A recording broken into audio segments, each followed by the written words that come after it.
My life would have looked so fucking different if I got to New York.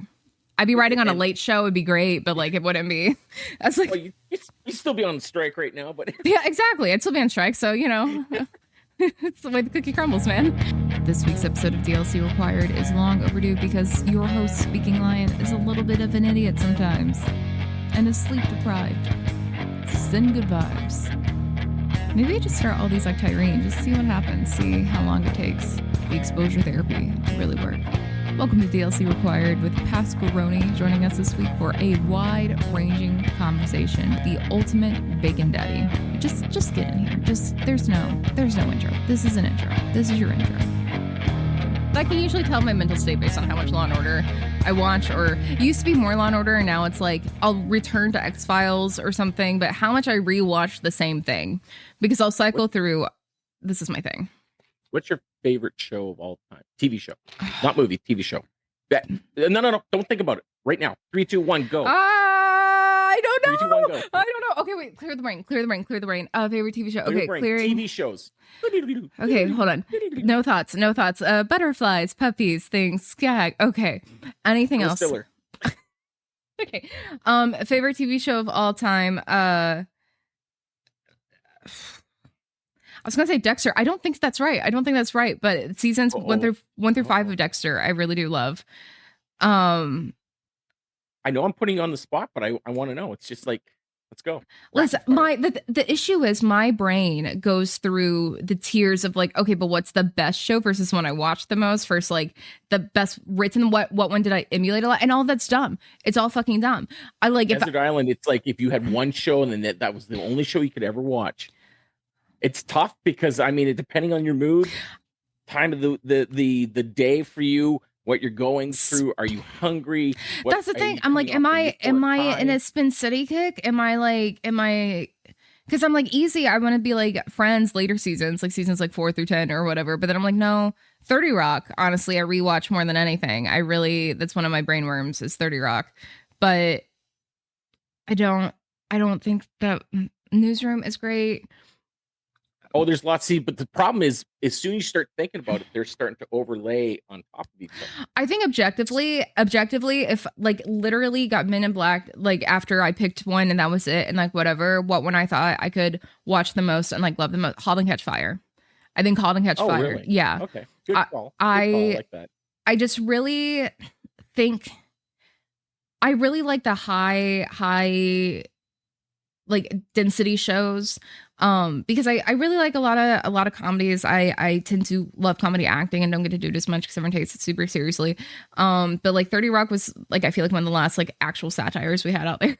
And there's a bunch I really love. Law & Order SVU would be probably close, but specific season cutouts. Like if I had to take a whole show's catalog, a lot of things get eliminated. And this is such a neurodivergent way to look at this, but I'm like, there are too many things here where I'm like, can I take X amount of seasons? Because I have to bring the new seasons of the X-Files. I don't want it. Like kind of like, because the next X-Files would be baby. Like, did I just take my brain and open my skull, take my brain, open your skull, and I just plunked it into your head because you were answering exactly the same way I would answer.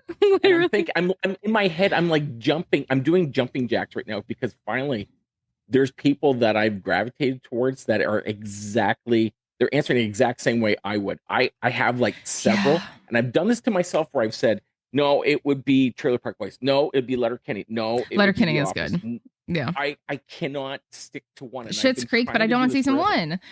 Yeah. I can't stick to one. Same with movies. I can't have a list of movies. I have a West Wing tattoo, and West Wing probably wouldn't be on the list, but like there's like nuance there. But again, it's because I want seasons 1 through 4. I don't want season 5. And I can't. But my thing with what happened to season 5? Did they like jump the show? Aaron Sorkin left the show because of his drug problem, but he left the show and it just very much was obvious he left. And the writing, that's my thing with high density shows is that I'm known for my dialogue, which is why I laugh a lot with the gaming stuff where people are like, oh, cutscenes, so dialogue is literally my baby. Like I am a slut for dialogue. I love good dialogue. And Sorkin has a very Shakespearean cadence to him a lot of time. Like he doesn't write how people actually talk, which just tends to be how I write. He writes in a very prose-ish way. And when people try to emulate that, it's obvious. And so the show kind of got kind of soapy and didn't know what to do with it. And it's a dance, right? His it's poetry, it's a dance, and you could tell the difference when next season kicks in and it's like, ooh, that's not the same dance step. Well, yeah, the reason Sorkin's so good at what he does, and I get he's a very polarizing people for like, American politics, whatever. But like, regardless of that, he has said multiple times he has no agenda, whatever. He could, whatever. I might be with him with the strike right now, but I love the idiot, and he would probably hate me. I say all the time, if we met him in real life, I feel like he would be my mortal enemy, and I hate that a little bit because his word. You love him, but you love him. You love to hate him. You hate to love him. It scratches something. His movies his biopics specifically, but his movies, something in my brain, it activates a sector of my brain that is otherwise ignored.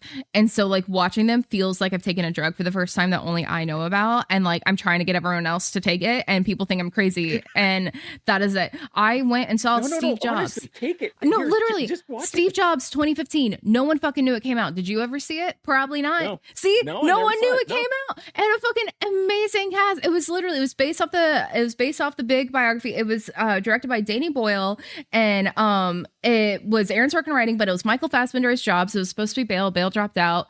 Fassbender came in. Kate Winslet as Joanna. It had Seth Rogen as Woz, and it had Jeff Daniels. And I just like, I'm sitting here looking at this movie, and I went to see it in theaters, and I physically remember like it's filmed like in 3 acts. It's very much this is the launch of the Mac, because it's the hour before a launch basically is every act. And so it's like, this is before the launch of the Mac, this is before the launch of the Next, and this is before the launch of the iMac. And so it spans these years, which is really interesting and not remotely how he initially approached it. And I remember in the second act, literally him and Fassbender and Jeff Daniels have a fight scene that is so well done that when it was over, the way they had like edited it, built it, whatever they did, the entire theater, because it was opening day, the entire theater collectively went like, it was just like this tension. And I remember the person I went with at the time, he was like, that's the Oscar winner, right? Like, that's the moment right there. Like, I still, if I have it on the background, will stop what I am doing and get pulled into that scene. And it just hits. And so I saw it so many times, and I went to a SAG screener, because the union will do like, hey, these celebrities are going to come after like the screening of the movie you can come into, and then they'll answer questions and it'll be like a thing. And so Fassbender and Winslet were there, and I had already seen it a bunch. And so I went in like early 2016, and the moderator was like, oh, so how many people is it your like first time seeing it? And like most people raise their hand, and then like, oh, so wait, show hand who's seen it more than once. And I was like, please don't ask how many times I've seen this, because then I know my hand's gonna save the longest, and then I'm gonna have to look these two Oscar nominated / winner actors in the eye and say, I've seen this movie 7 times and it's been out for like 3 months. Like, I can't say that. I can recite all the words already. I 100%. It was comfort movie. It's amazing. Nothing else scratches my brain like that. Molly's Game, Social Network, and Steve Jobs are 3 perfect movies, and no one respects them for what they are. I'm still mad about Social Network. I'm an Apple guy, and I've never even watched the movie. And no one saw it. Like, I know I should have. He says it even in an interview. I forget. I think, is it Kimmel? Is it someone? Is it Conan? I forget who he's on. But Sorkin's there for something, and they're like, I think he's there for Molly's Game, and then they say something about like, oh yeah, so you just said Steve Jobs. He's like, yeah, I never saw it. He goes, yeah, no one did. Just kind of like they just did not promote it, and it's so sad, because it's, in my opinion, one of his best. But the reason, whole tangent, he's so good is because there is the same lecture he gives all the time. He had a great commencement speech at Syracuse in 2013, but anytime he gives writing advice, he's on a panel, he does anything, he talks about obstacle versus intention. And he's like, every single scene is about what your person wants and the obstacle in their way of getting it. Whether that is the argument, they want to get the girl, they want to get the job, they want to get to Fiji, they're trying to open a bottle of ketchup. It does not matter what it is or how high stakes it is. For them, it is the most important thing in that moment. And you cannot, if you're stuck in a scene, it's because you have not identified the obstacle and the intention of what that scene is. And that is why his stuff feels like that kind of like dance, because it's one of the only, like, I would say formulaic, but he like intentional, like, this is how the scene moves forward. There's no filler there. Even when he feels like, do we need this in here? When there's like the little fluff lines people talk about, it's like no scene actually feels like filler. in his stuff, which is why things like Succession really work, that are more in that vein, that aren't him, because they follow that same, you know, what are these stakes? Intensity. Yeah. Because it's not about like, oh, we're dialogue, oh, we're smart, oh, it's intense. Like, it's not about writing about smart people or dumb people or Republicans or what. It's going in there and being, okay, this is the ultimate goal of this scene for this character. Everyone, you know what they're doing. And a lot of that comes really innately, but when you're stuck, it doesn't always.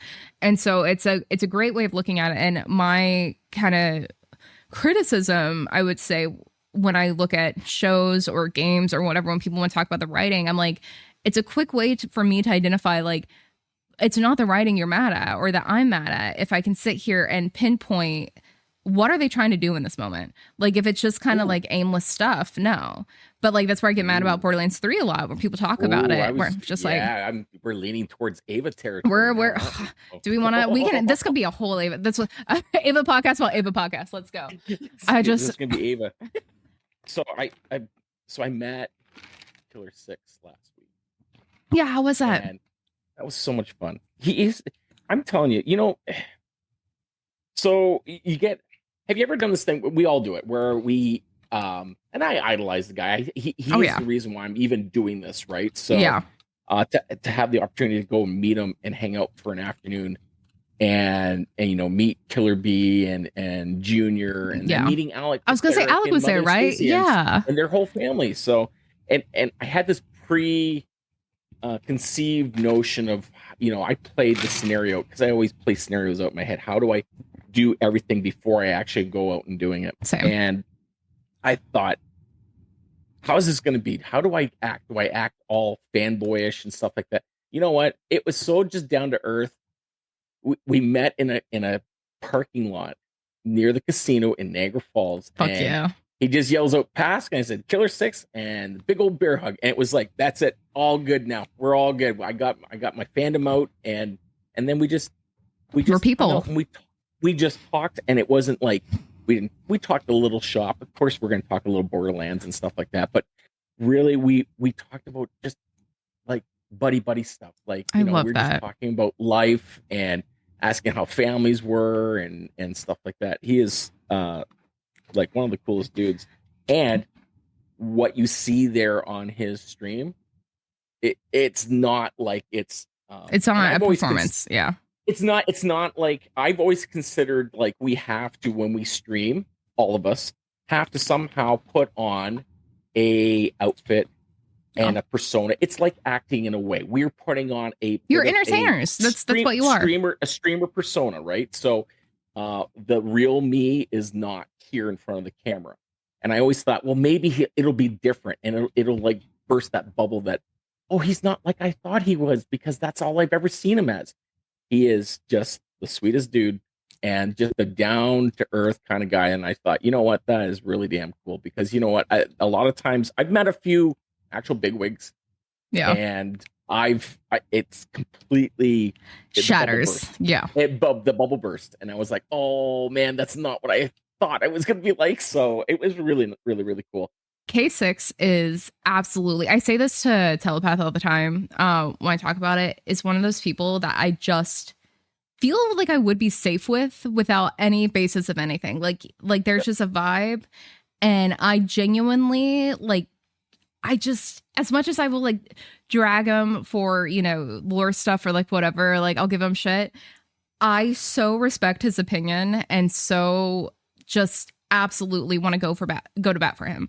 And not a whole lot of online people that like make it worth doing that in the end, because we're all, like you're saying, like we're all, you know, performers at a point. We're method actors in a way. We really are, because we do have to separate a little bit of ourselves, the reality self, to the streaming self. So there's that barrier. It's safety, but it's also entertainment as well, because I'm not acting like this when I'm with my family. Well, I do a little bit. I mean, I'm still a goofball, but I'm not the same. I'm the dad, the husband, the friend outside of here, where here I'm just the streamer, but also the friend too, but it's buffered, right? It's a little bit different. It's also a little parasocial at that point, and definitely like the bigger you get. And so it's like the awareness of like, I feel like people feel like they know you better than they probably do.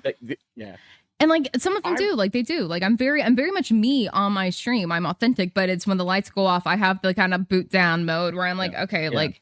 But speaking lion, I remember 3 months ago you did say this, and now I'm gonna go back and say, why are you saying it this way? Yeah, that happens, man. It happens. You said that your favorite weapon was this, and now you're going back on your word. Dude, a total fucking, not even sidebar, but do you know how many goddamn people I get come in my stream if I'm doing a specific challenge run, or if it's like anything at all that looks like I may know what I'm doing, and people are like, oh, have you beat the game yet? I'm gonna strangle people. And what's Borderlands? What's your answer?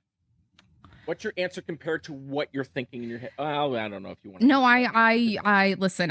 This is what I mean. I got really bad at masking after lockdown because I realized I was just like masking really well my entire life. And then I wasn't around people for like a year and was like, oh, I see. I like my people, and my patience for everything else is just like I've tapped out. Like whatever well of patience I had is gone. And so sometimes, a more tame version comes out. But yeah, usually I just want to be an asshole because I get a lot of these comments on TikTok and stuff on like older videos where people want to like feel like they're correcting something, but they're wrong. Or the same argument, because that's to go back to the Ava thing. People come in thinking that they're the first person to have this thought or this conversation, that the first time I would have heard this dissent every time, no matter what it is. Jack didn't love Angel, Ava sucks, all these things that just aren't true categorically and also just boring takes. And like, great, you can go find an echo chamber of that on Reddit. Yeah. What do you get here? And so a lot of times I'll be like, yeah, like it's a level 71 character. Clearly I've had to beat it a few times, or this is a challenge runner, I do see the wall behind me, or I cosplay. It's why I say the cosplay look, because I feel like Borderlands cosplay specifically, there's so much effort that goes into them that I'm like, do you think people would make this shit if they didn't know the game or love the game? Like, I just like makeup and sewing and crafting. Yeah, he's just really hot. I just really want Handsome Jack to fuck me. So I just thought if I dressed up like him, that'd be how I do it. He's real, right? Yeah, I mean, he's gonna he absolutely will want to sleep with me if I just dress up like him. That's why. Well, if that's the case, then I would have been in Lorelei outfit like years ago. So literally, I'm just like, people are so. Listen, that's my whole rant. Okay, we're about to breach into the Borderlands rant territory, but this is similar to what I say when people come in, where I'm just like, I will either play dumb and be an asshole and just be like, I've never heard of Borderlands, and like it much better on TikTok kind of stuff where I don't have to like also still be entertaining, where I can be an asshole, because I can be very much like, who's Angel? What are you talking about?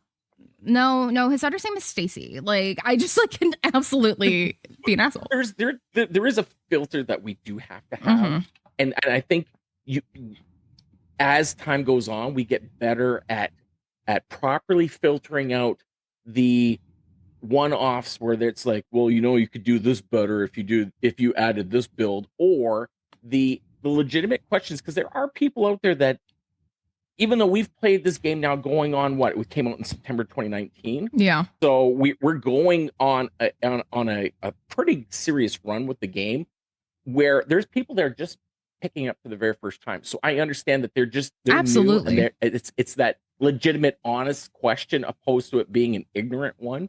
And you can tell the difference is the thing. You can, but sometimes it's hard for me though. I'll be honest. Sometimes there's the legitimate. Are they punking me? Or is this because it's a a first timer or somebody that I'm not really familiar with? Is it a joke, and it gets to that point of, oh, I don't know how to play this one, and sometimes I just let it slide, and hopefully somebody will either pick up the pace and go in chat, and we'll go, hey, you know what? No.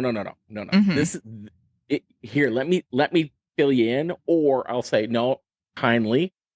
You're wrong, and this is the way it plays out. I very much try to be better at actively shutting down some stuff, because a lot of times I feel like I took the line of, and not to be like, oh, being a woman on the internet, but like, if I'm firm about something, I'm a bitch. If I am funny about something, like, it's just like that line where I'm like, at some point I have to not care and like just be like, cool, I'll do it when I can or back off. But I genuinely want people to come in and be able to like ask and do stuff. Like when people come in and ask questions that I'm okay not knowing stuff is a thing. Like I like learning new things about these games. And that's exciting for me. It's a hyperfixation. I want to have new things to discover about these games.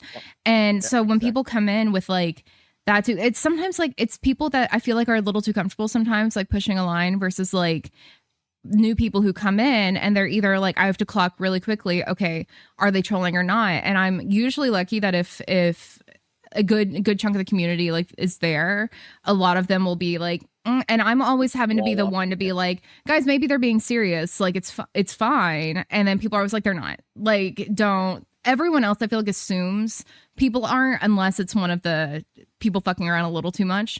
But it's always a line where I talk to like, I've talked to like McQuiggle and, you know, Vocal and stuff about it, where like everyone, of course, is backseat. People backseat smoke and like do whatever. Like it's not jolts. People come in and are like, why aren't you using this? Like people love to watch the big guys and go, this is how you do it. And then go to the other big guys and go like, this is like, but they're not the ones actually doing it. It's the same thing people bitching online about anything about, I know how to build a game. And I'm like, you, okay. Oh my God, I can tell you something. My biggest thing, because I know I am not, I've always told people up front, I'm not a builder, I'm not a speedrunner. I play games for fun. Same. And when people come in and they say, you should be doing it this way, I'm like, hey, that's no problem. And I will always double back and circle the wagons back around and say, but you know what? Hey, are you a streamer? Let me know, because I will learn from you. And it's a very nice way of saying, if you're out there and you're going to showcase that stuff, let me know, because then it filters. It's like, well, I do, you know, I can showcase this because I'm also a streamer. Or they just clam up because they realize, now you know, they're telling me to put my money where my mouth is, and they're not streaming. So have I told you the story about the dude who's arguing me about how much he played Borderlands on TikTok? I'm sorry about that. That was me, by the way. It was not. It was not. It was not. We've been hilarious because my God, you would have tapped into some primal rage in my body. Because normally I don't feed into trolls, but it was a video that was doing somewhat well. I think I got 10K. But it was like doing fine. But it was a meme of me and Jack, because I've not had a proper recording session for cosplay in a long time, right?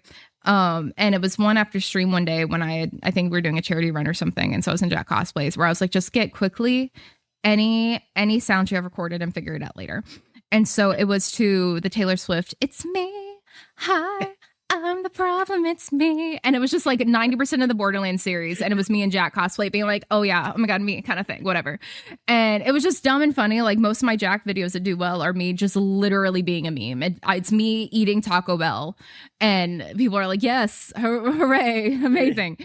And so this one dude comments and is just so visceral about how I've ruined Jack because of this. So I'm like, I'm gonna keep responding because this is funny, and also it's giving me engagement. You're loving it now. Yeah, so I'm just like, it's giving me engagement on a video that's doing well, and literally you were so pressed about the fact that one, Taylor Swift is playing, which it's really funny because if you knew anything about Borderlands, you would know Jack is literally a Taylor Swift fan, according to Anthony Birch in a Reddit AMA, where he goes on and on and on about Taylor Swift any chance he gets. Literally, it's already written into the like back end lore of this game. While it's not canon and appeared in a game, it's fucking like literally it's a thing.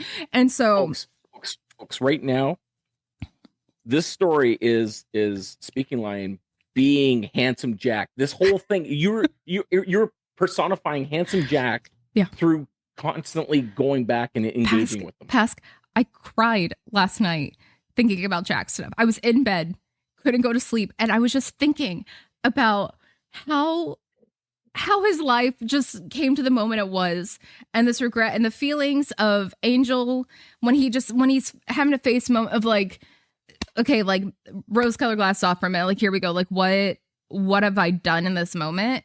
And I cried last night. I've thought about this before. I'm not PMSing. I'm not whatever. I was so upset. I was so upset. This is where you hear Angel. God, I can't. Ah. See here now. I don't want to be this kind of person because I'm not normally, but man, you're getting emotional. I don't want to like get you off an edge here. Like I don't want to Thelma and Louise it right now where we're grabbing the handkerchief. Grabbing it. We're just it's all I know how to do. Cadillac off the cliff right now. It's all I know how to do. Yeah, it's fine. But no, why handsome Jack? I'm going to ask you why handsome Jack of all people. Oh, okay, maybe How about this? Why curly fries from Arby's? Because I don't want you to cry right now. Curly fries are amazing. Okay. We need right here a Handsome Jack audio soundbite of him going off, because I think it would just be perfect as like an end cap. One day, Yeah, I will perfect impression of him, and it will be all I need in my life. But no, why Handsome Jack? Here's the thing. It's not. I don't want to make you. I'm not going to cry. I'm fine. I'm chill. We're chill. I'm going to give you an emotional hug through ones and zeros through these computers. No, I love a lot of characters. I say it all the time because people have a hard distinction from being like, oh, someone's hot, like whatever. As an actor, you get really attached to characters. As a writer, you get really attached to your characters, whatever. So I feel very deeply about a lot of characters. Once I've written that, really I'll be driving that like no one's seen the light of day up will just like hit me. I'm just like, oh my God, her life. Like I just get so deep in it. But the people I always really gravitate to, including, through the ones I've played or written or whatever, are the people that really have had to make choices, whether good or not, that makes them have to reflect on who they've kind of become. Like most of my passion projects have like a character, like a main character, at the point where unintentionally there's always like a dead brother. Don't know why. Their brother at some point always gets written and someone has died or whatever. And I do not know why. That will be something I unpack one day. But there's always similar elements to the more autobiographical characters or people I want to play that I get really into. But it's like in Savannah, it's, I wrote it when I was like 20, and Holly, the character at the time's 30, which I'm like, LOL. And it's kind of this like perpetually in college, swapping jobs, swapping majors, couldn't do anything, just kind of feels broken and where it is. But like, she's fine. She's like doing her thing. But like that picture of what things are supposed to look like, she can't do it, cannot figure out why she can't do it.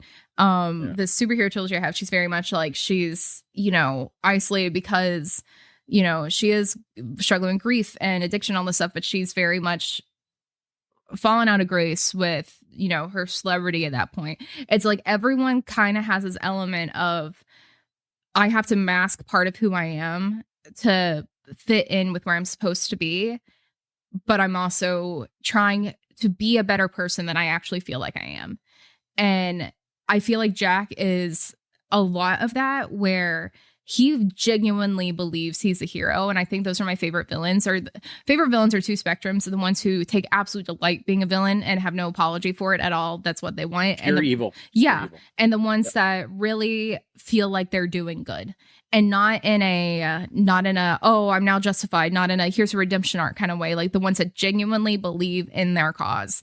And Jack is, on paper, I think, 2 could have been just what it was. Damien absolutely owned that role, like his voice actor. I don't think, there are a lot of roles I'm like, oh, I want to see this person do it and see their take. Jack is just pitch perfect for what it is. And part of that is his improv and his comfortability with it and the sing song of it. But so much of it, I think, goes into the fact that you're really grounding someone in the reality of what they're doing. And he is the perfect concept of the power corrupting power. And I have that thought a lot with like making movies and stuff. At what point do I give up the fact that I'm protecting this property? And then at what point do I sell out and go, okay, here you go?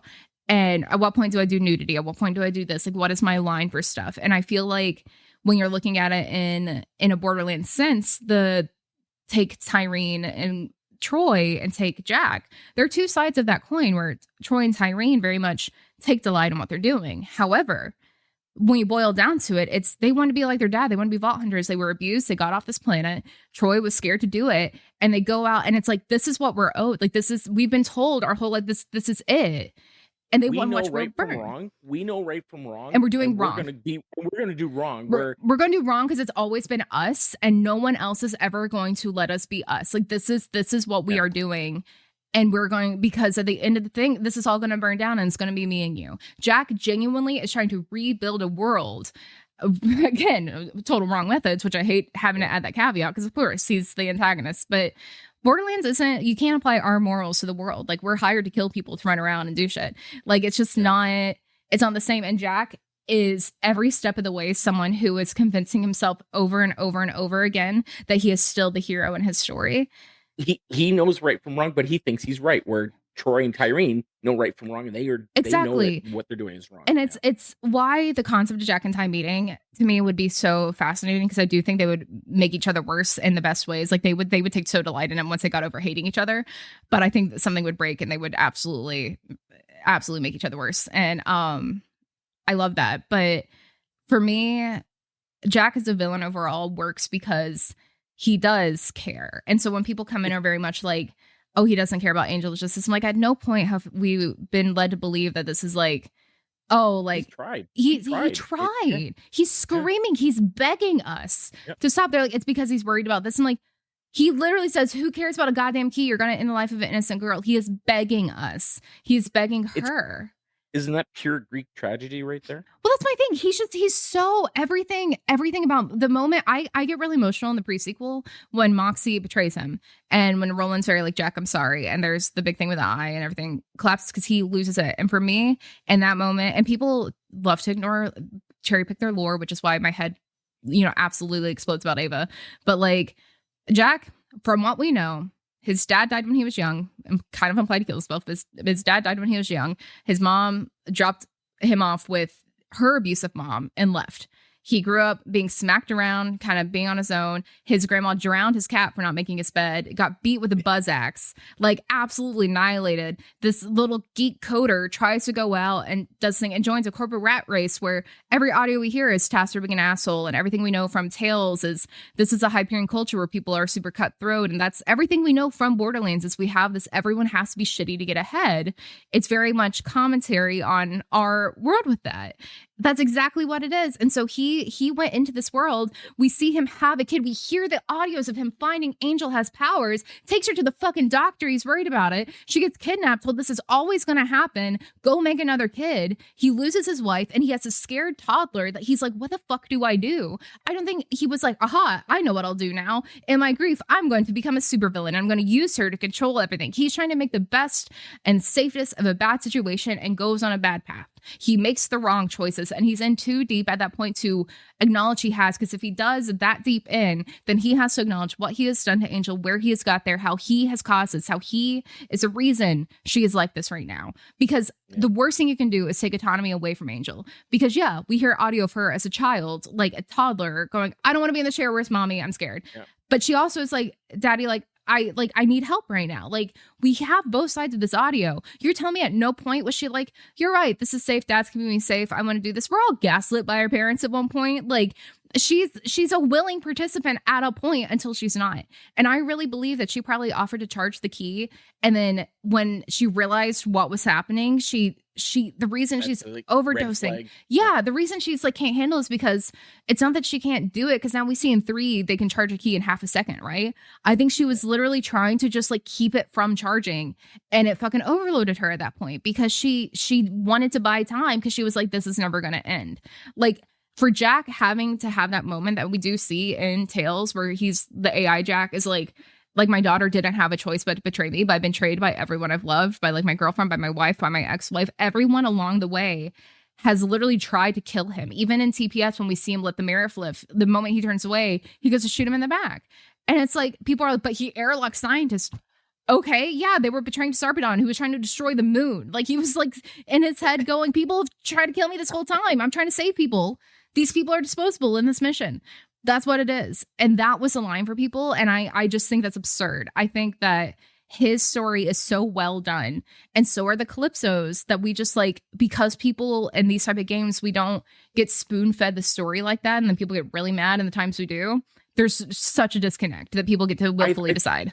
And I think a lot of that stems to where good developers will, when they conceptualize a story, they have to leave some questions of doubt so that we, the gamers, when we play the games, we can kind of fill in these blanks, or at least be immersed to the point where we think we know where certain aspects of the story go. Now, I'll flip it back because I know you're so passionate about Handsome Jack.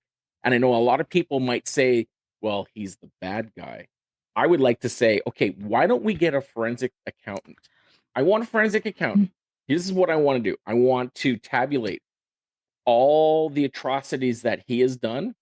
And then I want to, on the other, I'm going to draw a big line and I'm going to say, as the gamer, all the atrocities as the gamers, what we've done. And I want to say, okay, now I want to compare apples to apples and say, how bad is he compared to the gamer We themselves? are mercenaries. We're fucking mercenaries. Lilith gets kidnapped and is being stabbed, and Brick's like, hey, you want to go play capture the flag? I this dude I have beef with while we're doing this, just real quick. Want to go kill a bunch of people? Want to kill a bunch of bandits? Like, do not act like you're above this shit. Like, this is not it. Like, it's a protagonist-centered narrative, which I love, but like, objectively, the most interesting villains for me are the ones that have motive and means. And I think that's where your passion for Handsome Jack, you can see where there was some honest. I could fix him. Human. You can fix. Well, yes, yeah, I can fix him. I could fix him. Jack, come to me. I can fix you. I think there's that aspect of you. Have you played Claptastic? Have you played Claptastic? Yes, I have. Have you played as Nisha? Not yet. If you play as Nisha in a line where he's like, why do I have to do all the work around here? Nisha goes, ha, I've said that before. And he goes, what? Like, it's just... I'm sorry, continue. No, about me being passionate. Go ahead. The reason why I was asking you about Handsome Jack is because I think that there's true human qualities about him that I think a lot of people, that makes him the really, like, if anybody was to say across all video games, what are the evil people? A lot of time they're not identified. They're just recognized as the evil group, and we have to either conquer, destroy, take over, command, whatever. Whereas when it's individualistic, like Handsome Jack, you have to dwell towards the humanity of somebody to really feel the empathy, to say, you know what, I make a connection there. Now I feel why this person stands higher in the ranks of the bad person, because there's inner conflict. There is Rose from DLC 3. I wish there was more Rose in my life, because there probably will be, because we don't see her die. Technically, we don't see her die, but I find like there's another person that when you first meet them, you think, oh, here's now my new co-op. I'm going to be, side by side with Rose, and we're going to fight evil. And then it's the flip. Well, and go ahead. I just feel like those kind of characters where there's that hint of goodness. Darth Vader is the kind of same thing where, there is those inner qualities about them that you feel like, you know what, I can actually associate to that person. You know what? We all have those feelings of like, I can fix the world if you do it. If TPS came out first, people would think that Jack was Anakin Skywalker. Like, literally, no. Like, I can't. No, you're missing my babies. Have you seen my Twitch bio? Because I'm like, BioShock and Portal 2 gave me trust issues, because that type of build for a character is one of my favorites. But BioShock absolutely is God tier for me for that. Still to this point, I feel a sense of betrayal every time I play that game. And I love that game. Portal 2 does it in a very real way. But interestingly, with GLaDOS, while she's still... They do the reverse of that, where BioShock very much is like, hey, here's this person. Here's where we're going. Okay, now you're betrayed. And I think really is probably the first one to do it when I think back to it. At least on that scale. Portal 2 does the opposite, where it's like, here was our antagonist the whole time, and then here's our new co-op buddy, and then they swap it where you have to buddy. It's like, and that is done so well, and that container, like, it's a puzzle game. It should not be done that well, and it is. Portal 2 is a perfect game. I will fight it. And it's the way it gets you like that and hooks you. Like, there's a reason people quote GLaDOS still. There's a reason people talk about Would You Kindly and all this BioShock stuff, where those type of reveals really stick. And Rose was the first Borderlands villain in any of the DLCs and any of the offshoots that I felt could be more. I was so bored by Hector. A lot of the things I get really frustrated with in the DLCs are that they don't feel, except for 3. 3 did a lot better with him. But Jackpot, I don't like Jackpot. I really don't. But there's nothing that feels like it's connected to the overall story. And it very much feels like that, like, one-off clip episode that TV shows used to have. Yep. And the villains, if they're in it, are really non-threatening, and really, I'm not attached to them at all. And as someone who loves them, could you say formulaic in a way? yeah, they're very they just check the boxes. They check the boxes. Yeah. Like even if they do them differently, they're very Borderlands formulaic in a very specific way. Like all the 2 DLCs, and people are like, "Oh, Scarlet, no, you guys just want to fuck Scarlet." Like there's nothing that's actually like compelling about a turn there with that. Well, I mean, I'm not going to argue that point, but I mean, I just but like every time I see your neck break, I'm like, when we talk about Lilith, God, speaking line, yes, I can fix her. You can fix Scarlet. I'll go fix Rose. My fix Rose. I mean, like I'll just take care of Rose. It's fine. She needs my help. I just spilled Diet Coke on my shirt. Beautiful. Love that. What a day. What a day. Okay. Love that. It's great. It adds to the realism. That's an extra for add to the realism. I'll just like the rest of the thing. Just hold that. Let's do the pledge. Do the pledge. Her, folks. Speaking Lion's heart is bleeding now. And for Jack. For handsome Jack. I was about to be it's handsome Jack in the room with us right now, but he literally is staring at me disapprovingly all the time. All the time. Where does, in your opinion, Gearbox, since we're talking strictly here right now, okay, handsome Jack, where do they go to try and either usurp handsome Jack for a new villain, or in another direction try to create something that, because obviously they've hinted that anything's possible now, right? Anything's possible. Yeah. And few parts here, it's funny because the magic wand thing is kind of new Tales. You know, it's very where people come in. Did you play the original Tales, the Telltale? I only watched. It's fucking fantastic. It's a fantastic game. So many good characters, and I feel like that is the correct direction. But I think there are a few places we can go. The twins. Here's the thing. I think 3 would have come out identical to 2 and people still would have been upset. I think it was just one of those things where you're battling nostalgia. So the twins weren't really given a fair shake. However, and this is no hate at all to the VAs. Like I love the VAs. Specifically, Tyrene's is super chill, great music. But I think Wonderlands did it right by getting Will Arnett and getting people that people have some kind of a familiarity and connection to and want to root for. Because people all the time when they come in and say they hate Jack, they go like, you love to hate him. It's very much like he's favorite, but like you hate him. And it's having that psychological thing in there, I think is really helpful. Because Borderlands hasn't really until 3 did a lot of stunt casting like that. Like we had just VAs in it, right? And then 3, I remember playing through going, is that Ice-T? What the fuck? Like I remember Penn and Teller. One of my favorite characters though, Balex is one of my favorite characters. Listen, as a SVU fiend, again, you could put a lineup of random photos of Mariska Hargitay from 1998 through 2010, and I can tell you exactly what episode they were filming. Like it's a problem.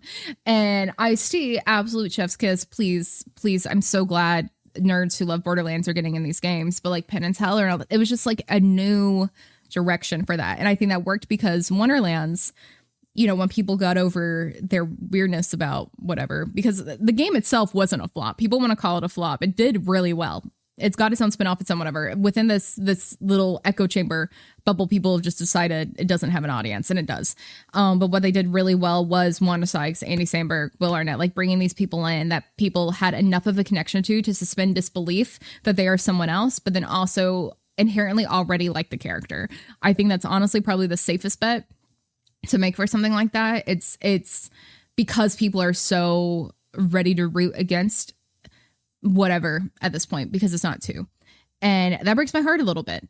But I think you could bring back Rose and dig into that, but I think unless it's done in a very specific way, you're gonna deal with the first person's opinion that gets out there. The loudest opinion that gets out there first is what people are gonna run with.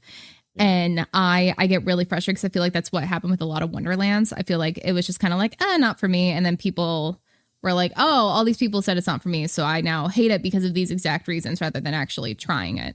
And that's, you know, them, they're missing that experience. But I think for they have to know they have to know what they're up against, because the twins were done so well to be the complete antithesis of Jack at that point. Like, while Jack was like royalty of these corporations doing this, like they were bandit royalty. They were literally streamers who, you know, did not give a fuck about any of this, like did not think they were the hero. They were the opposite. And so when I hear people go like, oh, they wanted to be Jack and they were just trying to like, I'm like, that's not what they did.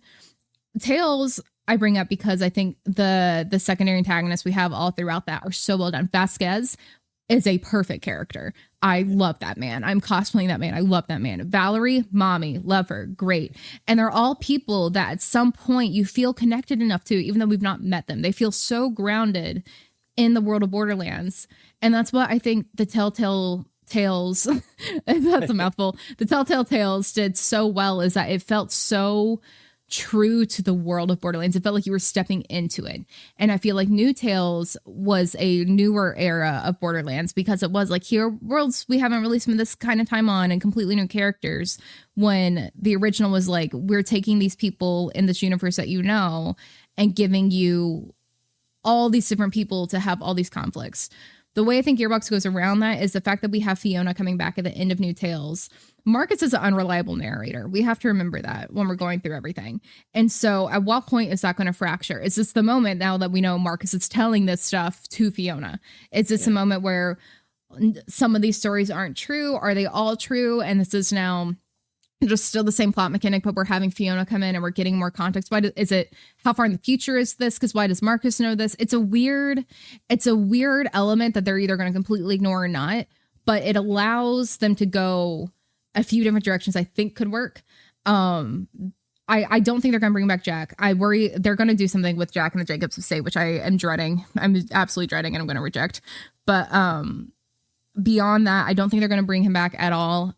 I do think if they do bring him back, they have several failsafes, and it's going to be after 4 if 4 has the same reaction people had, because with Jackpot, I'm sorry, that's Jack on the ship. That is just fucking Jack on the ship. That's what it is. You think it's Jack on the ship? I 100% think it's Jack on the ship. And I didn't want to. I really didn't want to, because I think Tails was a great send-off for him. But we're looking at There's an interview with Damien, I always say, that's real sus, where they're talking about like, oh, you don't want to jump the shark, and it's this and this big reveal. Like, Jackpot was just so touted to have this big reveal, and it never happens. The big reveal in it is he has a loader army he's building. Oh my god, the casino's a front for loaders. Hyperion had loaders. Wild. Who would have known? Like, episodes 1, 2, and 3 of Star Wars. Literally, I love the prequels are garbage. I love them. 3's okay, but like, yeah.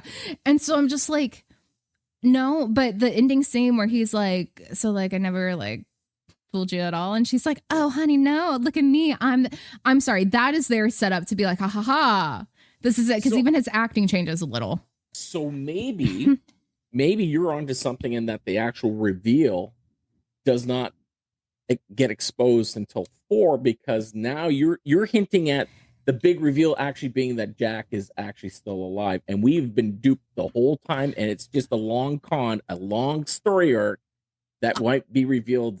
I just feel like title. Here's the thing. The lore about vaults are expanding, the lore about sirens are expanding. Here's all this stuff. We have known from the beginning of time Jack's had doppelgangers. I think that's Jack we see who kills Roland, who comes and does whatever. I would like to believe that was him in the vault. However, me knowing the franchise, if I knew it would be this massive thing and people would have this attachment, I wouldn't really kill off that character immediately, which is why we went back for Tales and we went back for TPS. If TPS had its full run, I don't think they would need the SOS card at this point, but this is now your heart of the series that people keep comparing to, and you want to be careful with it, and that's what it is. And it's very much, they're never going to be like, okay, well maybe Jack's not dead. They're gonna like absolute denials. Jack is dead. Don't kill off the character by introducing the character again, is kind of in a way, right? Exactly. And so it's like, at that point, what do they do? My conspiracy theory with New Tales is, and this is what I would love them to do, this is how, if they do it, this is ideally, forget Rose, forget new villains, forget whatever, what I want them to do. If Athena is CEO of Hyperion, or Doll or whatever, but if she's CEO of Hyperion, that she's at this table in New Tales, right? We have Reese and Atlas. Hyperion, like, it's just did what every other fucking corporation did at this point, right? And so Doll wrecked Pandora, Atlas wrecked Pandora, Roland was, ex-Lance. Like, we have all of these, pieces like laying out here, especially when you take Athena and the fact that we tie her into one, we tie her into Tails, we tie her into TPS, and we see her going through and making sure this never happens again. So if she took over a company like Hyperion and ruined their weapons a little bit, but if she took over a company like Hyperion and is like, I need to make sure this doesn't happen again, and I can't be a Vault Hunter anymore because Janie doesn't want me to be whatever. We have Reese over here on the Atlas side now, who is literally going crazy. I don't know if this is an intentional decision. I don't know if they just completely went off the deep end from Tails, but like I loved Reese's character in Tails, and I hate him now. And there's something here. But the thing that makes my brain go crazy is that he's acting very wannabe Jack-like. And that's the only time I say that in Borderlands, where I will call him out in that opening scene in the new Tails, where I'm like, he's being weird. We know the AI chip was kept canonically because we have the jackhammer. That is the tree that went down, which feels like the right one there. We don't know what they saw in the vault, technically, at the end of Tales, the first one. They go in together, him and Fiona, and he sees, what he needs to do to, like, be successful, basically. He steals the steed for Atlas from Jack's office. The vault in New Tales is under Fran's froyo shop, his favorite froyo shop. He happens to have a second vault key fragment. He's freaking out about getting this back. All this stuff is left unexplained, where then we have this weird siren gun where his little Timmy bot is like popping in and out of this stuff. That's never followed up on, never explained. Where's this dimension? I think it's a fake vault. I think it's a fake vault that we find in New Tales. So what you're saying is it's a highway that all of a sudden is just cut off, and there's just those big, huge stanchions of, caution. The highway's not finished yet. We're basically just on this on ramp. My thing is, the thing that killed me, that I got so pissed about in New Tales, was the Iridian lore all around us when you're in the vault, and they're reading it, and they're just like small business advertisements or like a plumbing thing and whatever. And I'm like, I get this doesn't even escape them. I'm like, no, that's a red herring. That is literally because they talk about the fact that Tanis released this thing so people can translate Iridium now. I think this is a Google Translate situation, and he put in stuff that just made Iridium stuff, and he put up because no one's going to read Iridian. So if someone walked into the vault, but why can 3 idiots take down without any weapons a vault monster that is being controlled with a thing underneath its tongue that Timmy comes in and out of, that happens to be under Reese's favorite froyo shop, that happens to Tedier soldiers to get into, that Reese happens to have 2 keys for? I think he manufactured a vault to fake. He got the vault monster that was out of the Traveler or whatever, put it in this one, whatever he's controlling. He has seen the path to success in a different way that Jack had, because that would be the exact parallel to Jack in 2 or in TPS seeing the vault and it being destroyed before he can see everything by Lilith.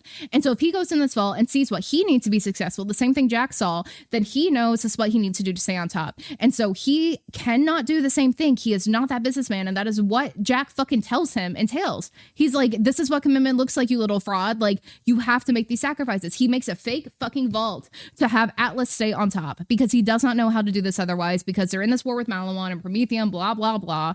And so Athena over here running these other corporations, it's like, this is literally the bad shit happening. And I think 4 would be great if it were the return of our 2 former friends, Athena and Reese, and we have to pick a side at that point. It's like there's this war back happening for these planets that are trying to keep the same cycle from happening. And at the end of all of that, because I don't think Reese deserves a redemption arc at that point, I think we see what this is becoming, and either Fiona comes in and this is really what does it, and we're allowed to have that redemption to then bring back Jack, bring back the AI, bring back what Reese has happened to let Jack come fucking back because of how bad he fucked up. Could you imagine starting to play Borderlands 4 and right off the bat you have to pick one side or the other, and that's how that story be amazing. It'd be amazing. Cool. Where it'd be so cool. You can't go to the other side. Now you can play that version on the second run. But this is you're going down this rabbit hole now, and there's no going back. It'd be so cool.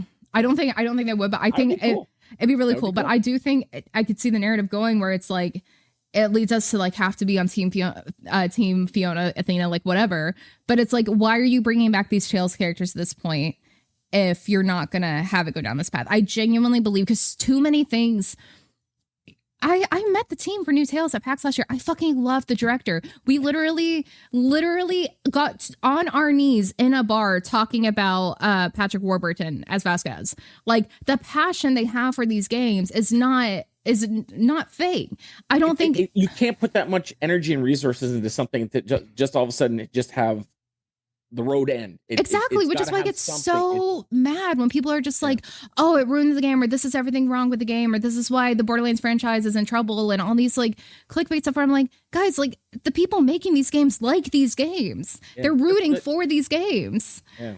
They've put their heart, soul, and a lot of their personal life into these games. Like, I had a buddy that worked at a company, and he was actually the best man at my wedding.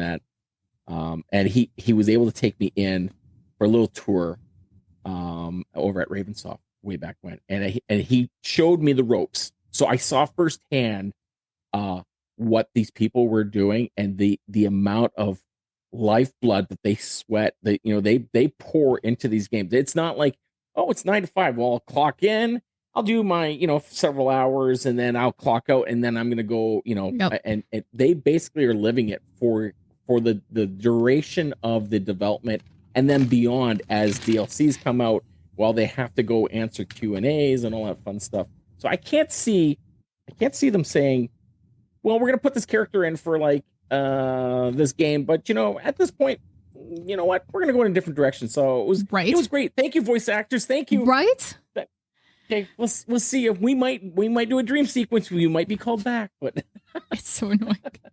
I'm just like, so much goes into this. Yeah, I just like, I can't. I don't know. So I know we started with your love for Handsome Jack, and we've gone down a serious rabbit hole here. Yeah. I want to kind of circle around. Okay. And I want to ask you, do you want to see Handsome Jack, a variation of Handsome Jack in any iteration going forward, or you just want to say that's it, that Handsome Jack was here, he came, he saw, he conquered, and now he is now part of Borderlands lore, and that's pretty what. Enjoy him for where he is, and then we move forward. So one, I want to applaud. You just completely turned tables. So like, I'm interviewing you. This is where we're going. No, I love it. I love it. Just anyone get me talk about Jack. I'm just okay. Here we go. See what I did here, right? Because I don't know as much as you, so I'm gonna just public answer. I want him dead. I want him to stay gone. I stand firm in that answer. I feel like he had a good run. I think Tails was fantastic. I think TPS was fantastic, and not as loved as it should be, but it was a good send-off. And however, I wish that there had been more in the 2 era that we could have explored, but it's what it is. If we see him in any eventual movie, I hope they get Damien, because unlike anyone else, I feel like his voice, people are just like, he's too connected there. But I would like him. He will obviously be in this movie. I think Haley Ben's probably the person they're not talking about is probably an Angel situation, because they're like made it very clear it's a different thing, and then they're gonna reveal at the end like the mask or laugh or Jack or like whatever, like some kind of like, oh, Jack's next kind of thing. But get people to go see it, get people to, if it ever comes out. But that's a whole different rant. If he appears in the new comic books and things like that, like great. But as far as the game lore, I want him dead, because I feel like we need to expand for new characters. We need whatever. That's probably my PR answer that I would always give. My actual answer is, of course, I want more Jack. I want all the lore for Jack. I want to literally just bury my face in more Jack. And I don't even care how that sounds. I want it, but I'm afraid of how they would write it, how they would bring it in. It would water down his greatness as a villain. Don't ruin the lore that you've already have established by trying to expand on it when you don't need to. Like, if that was your heyday, I get it's hard to I loved Arrested Development. You can't capture lightning in a bottle twice. I kind of wish we didn't have the newer seasons.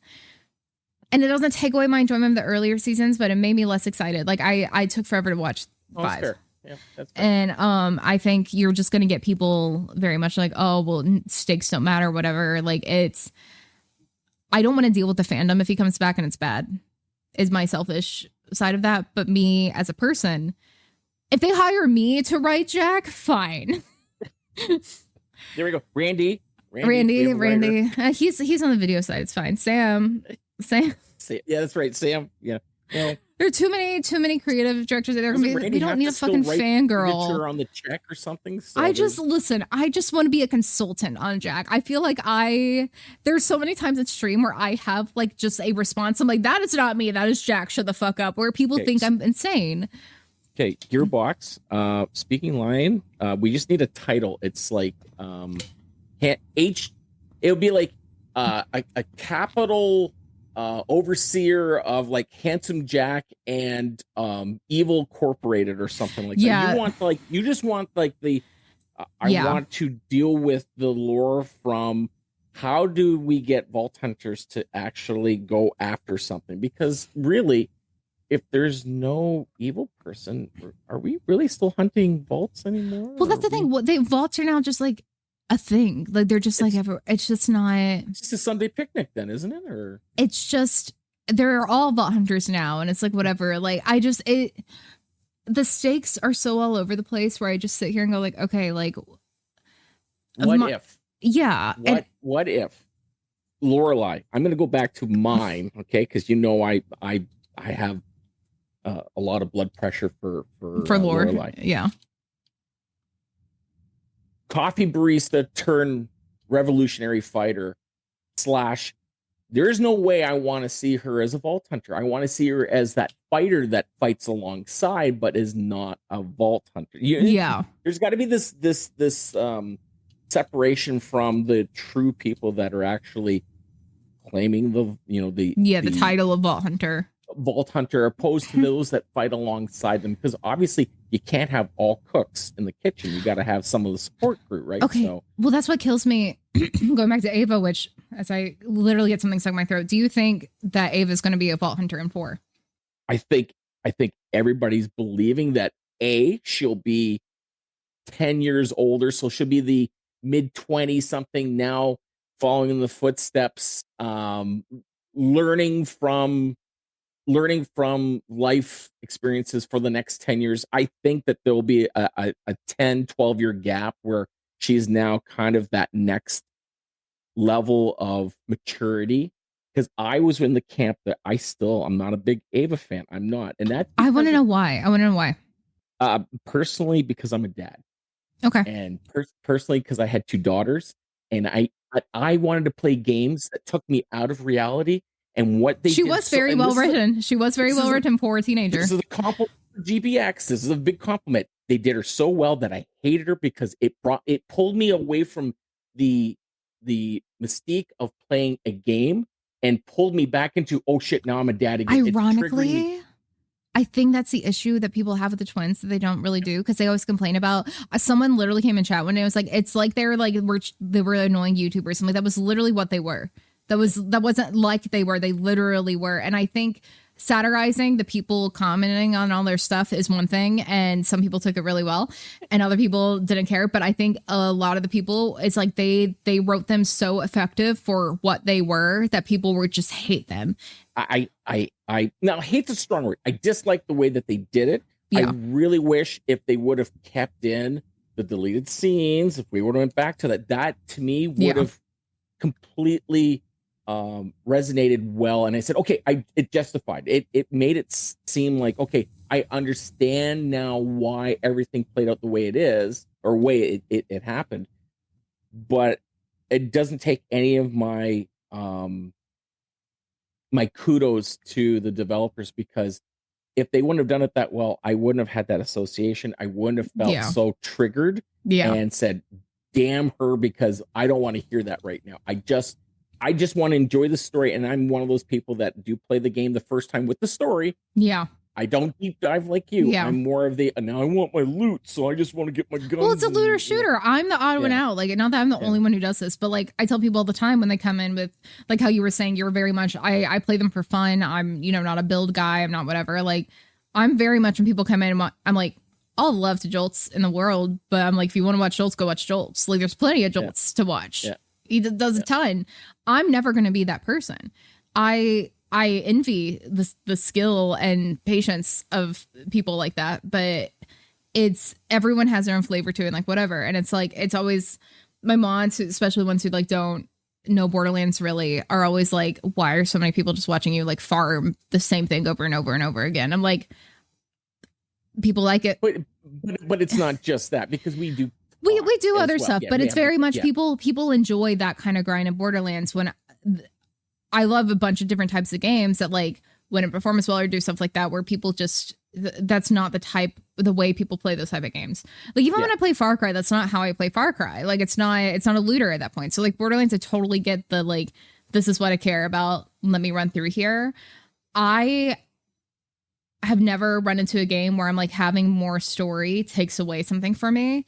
Even when it's like not that great of a story, I'm like, I see what you're trying to do. It's fine, whatever. Like I'll move on. Yeah. But because a lot of times it's not the writer's fault where things appear or where things happen, but so many narratives. I say all the time, video games can tell a deeper story than any movie because you get 40 hours with the story versus the 2 hours in a movie. And so you really get to know these characters. But like take Jack, he's in it for 30 minutes.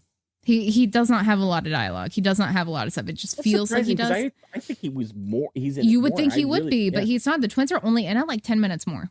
When you go look at all their voice lines, like it's insane for the density of these games. But we've decided that is, all we hear. This is what we're talking about. What kills me in 3 is stuff like Vaughn and Blood Feud. And like, the amount of times I've replayed the beginning of 3 and his baby talk, actually how you're like, oh, I want to escape that. It triggers something in my brain where I want to throw a beer on someone. I literally like, all by your little self. I'm like, Vaughn, go fuck yourself. I literally would castrate you with a butter knife right now. Like and yet I still love Chris Hardwick. I mean, I love Chris Hardwick. That's fine. But I'm sitting here. I'm like, you ruined my baby.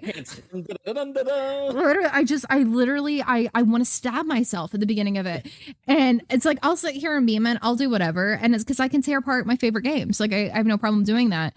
But I really think that a lot of people when they play Borderlands are very much either what story or bad story. But what kills me, and this is all the love in the world to 2 doesn't have a lot of story at all. Most of the things I ran about are really shots fired. I say all the time, people there's not a lot there. It's literally, oh, we want a thing, we got a thing. Oh no, betray. Oh, okay, here we go. And Borderlands 3 is a great looter shooter and it's got great mechanics, but doesn't have the story of Borderlands 2. So Borderlands 2 TPS is the best written of the shooter games. I'm sorry, TPS is the best written, best pace of the shooter games. It's because you killed Zarpedon and it. Troy was close to that moment, but 3 drags on because of the pacing with Eden 6. But I love everything with the Jacobs Estate and Aurelia and Troy and stuff like that because it gives us narrative here. But people are dumb if they think that Tyrene doesn't love Troy, and they're dumb if they don't think that all of these little things that they're trying to shove in here to make it as much game as possible is because you're going to be bitching about not having Jack isn't what's bogging it down. The pacing is what suffers in 3, not the writing. Do you feel that because of how they kept layering different groups of, you had your basic whites up to legendaries, then pearlescence and stuff, and 2, the amount of times that we could level up our characters, opposed to where BL3s just said, you know what, we've got everything, we're just going to throw it all in there.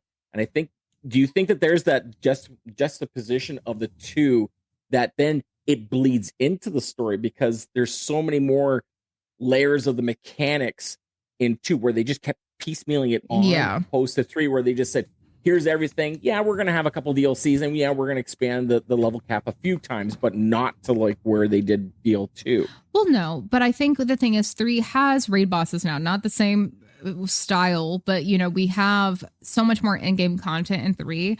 I think the OP levels are a joke for in-game content. I really do. I will play them. I will do that. It's part of it. But like, you took away any reward we're getting from it at that point by expanding DLC, which for the record, I think they should have done. I don't think the average gamer should be cut off entirely from this class of weapons because they're not going to grind through these absurd OP levels where you need a very specific gun part and this one thing that's a read-only farm because it's a mission item you can't re-roll. These people are like, it's absurd. The levels it goes are insane. I think 3 does it really well with mayhem modes because it actually introduces different elements into the game. The fact that we have events, it makes it more customizable at that point.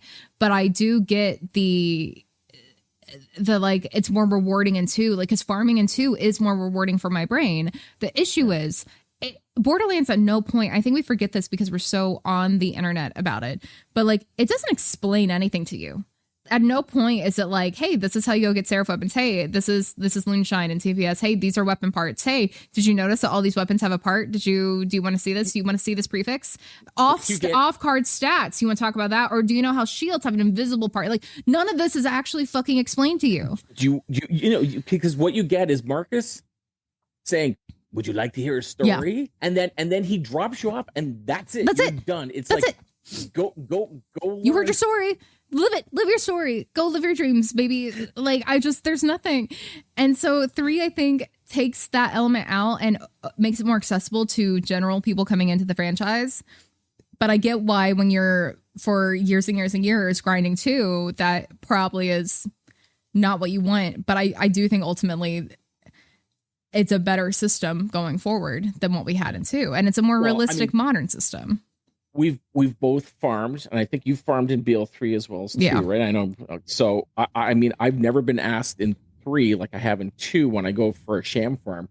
Well, how come you're not doing the sham farm in OP10? I'm like, because my character's not an OP10, and I'm not going to go walk that mountain just to sit there and know that I'm not going to get the damn gun or the shield anyhow. So I mean, what's the point? So, it's like I don't want to what for bragging rights to be like whatever. My bragging rights was I got it to drop with a Hyperion skin, baby. That was it. Well, okay, we're not going to talk about that. I can talk about because it's all the luck I'm ever going to have. My RNG sucks, man, and that was a beautiful, hilarious moment. Congrats. GG on that. I summoned when Vocal and I were doing our One Life. I literally summoned like 3 Hyperion things in a row. But my favorite thing was I was ranting about the gun parts on Jack's conference call and Tails in his office. And then the exact gun drops in the Warrior Moonshot Farm in the same stream. And then you said winning lottery ticket. I'm just saying Hyperion and I have a thing and it's fine. And it has to play hard to get sometimes and that's fine. But favorite manufacturer. Manufacturer, right Hyperion and 3 no, and 3 it's maybe Jacobs honestly, but Hyperion and 2 absolutely Hyperion 2. TPS is probably still Hyperion, but Thin Ice because Malawan at least has good lasers and TPS, but I hate Malawan in most of the other games. It's okay in 3. 1 anything but Atlas honestly. Yeah. Literally. Yeah, literally. But no, I genuinely listen. I think Hyperion weapons, like regardless of my little like lizard brain about it, I do think they are very unique and have a mechanic that really complements my playstyle a lot. And it's just satisfying to me. Like if you slapped different manufacturer on it, I don't think I would gaslight myself the other way around. I'd be like, no, this one actually, because listen, Hyperion snipers suck.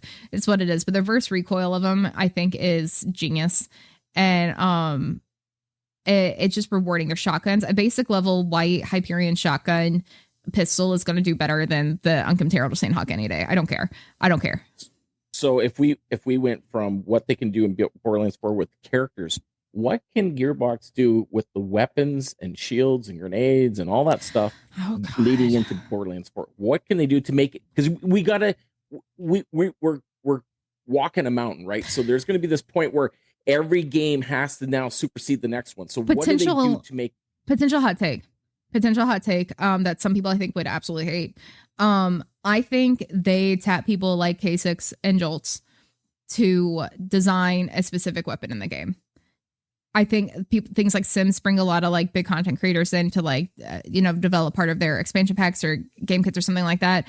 I think the hype that would get around that and what people would really admire, it doesn't have to be their base thing, but it's like, that's a legendary under this manufacturer of like, and I Epic. Really want, Epic, who's like clearly modding his ass off, like all these people, even Gas gets something crazy in there, but like literally just tap the creators who are sitting here getting asked this question all the time, who have these thoughts and have their favorites. And like, it's a way, I think, I ran about this a lot with Vocal, where it's like when they bring back old weapons and, they're the same thing, but worse. I don't like them, but things like the Sandhawk. Yeah.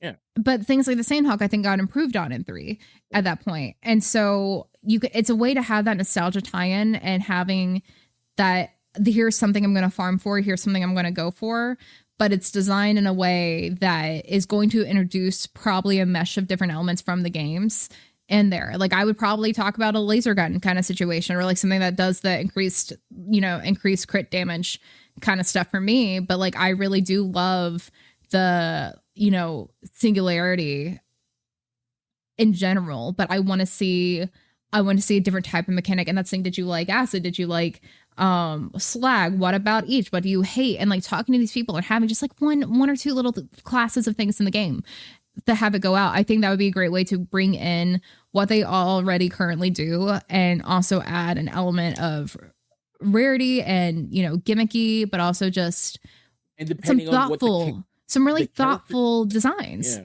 The characters that they introduce in whatever, whoever we will get, whether it's strictly 4 characters or if they expand it like they did in previous titles, where they can say, okay, we have certain characters with certain characteristics with each of them. Yeah. Now we need to pair weapons that now will fit. And this, I think that where you're leading in with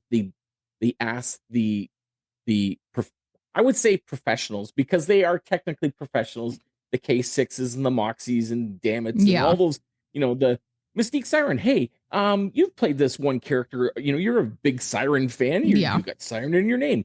We're going to have a Siren.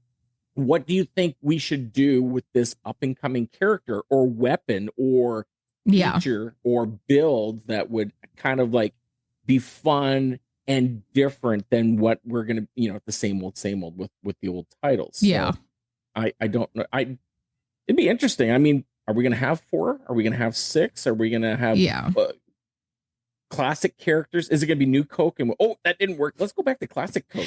Honestly, right? Who knows? Who knows at this point? But I don't know. I think I would be shocked if, I don't know if I'd be shocked if Ava wasn't, but like, I think that's exactly what I would do. I would be just bitter enough and cheeky enough to do that and make her a really swole Vault Hunter, and it would be great.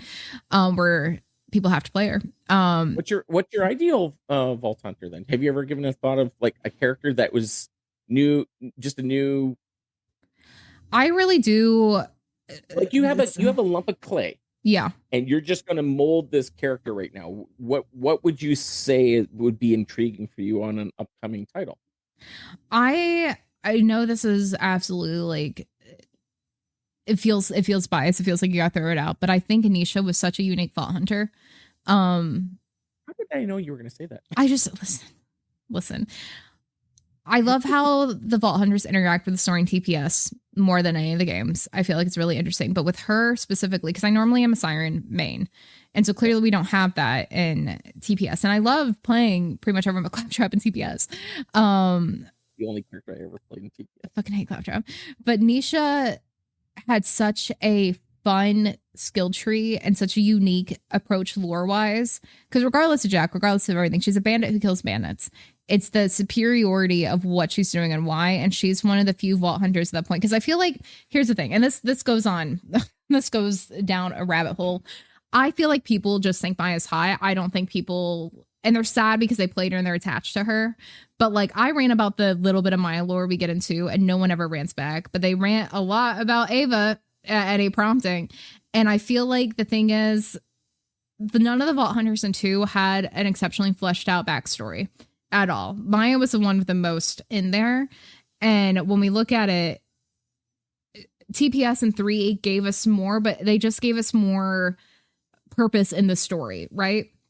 But I think what's interesting is that they were all like, oh, I'm after a vault. I'm after a vault. Maya was the only one that was like, oh, cool. Like, that's a challenge. And whatever. She was going to find answers and happened to be in the situation. Like, it wasn't like, oh, dream of vault. She was like, I'm going to Pandora to learn more about who the fuck I am. And I've been trapped here and this is where I'm going. Sal, Zero, Axon, we hear like the bait for the vault, right?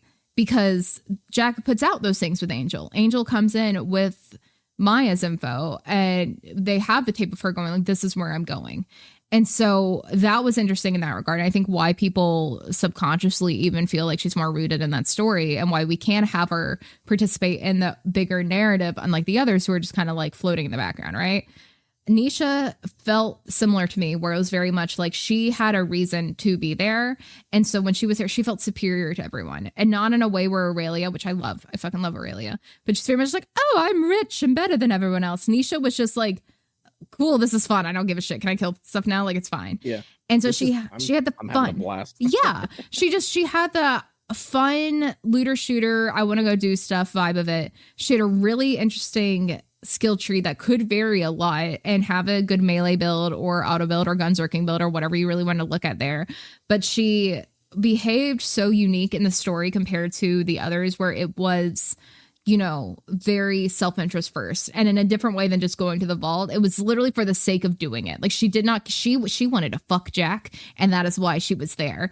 And it's hilarious. My God, her going to Moxie, that I promise I won't tell anyone that the slutty clown is also slutty mechanic. We good? Like, she just is a bitch unapologetically. And she sees it for what it is and calls it out. She does not give a single fuck. She literally there's so much just passive lore to her, like even just like the little moment with her and Roland and stuff where I'm just like, that's a kind of character I think is really good for the story. I would love like taking someone like an August from Tales, if we're going to have returning characters where they are connected somehow to the bigger story, but in their own self-serving way.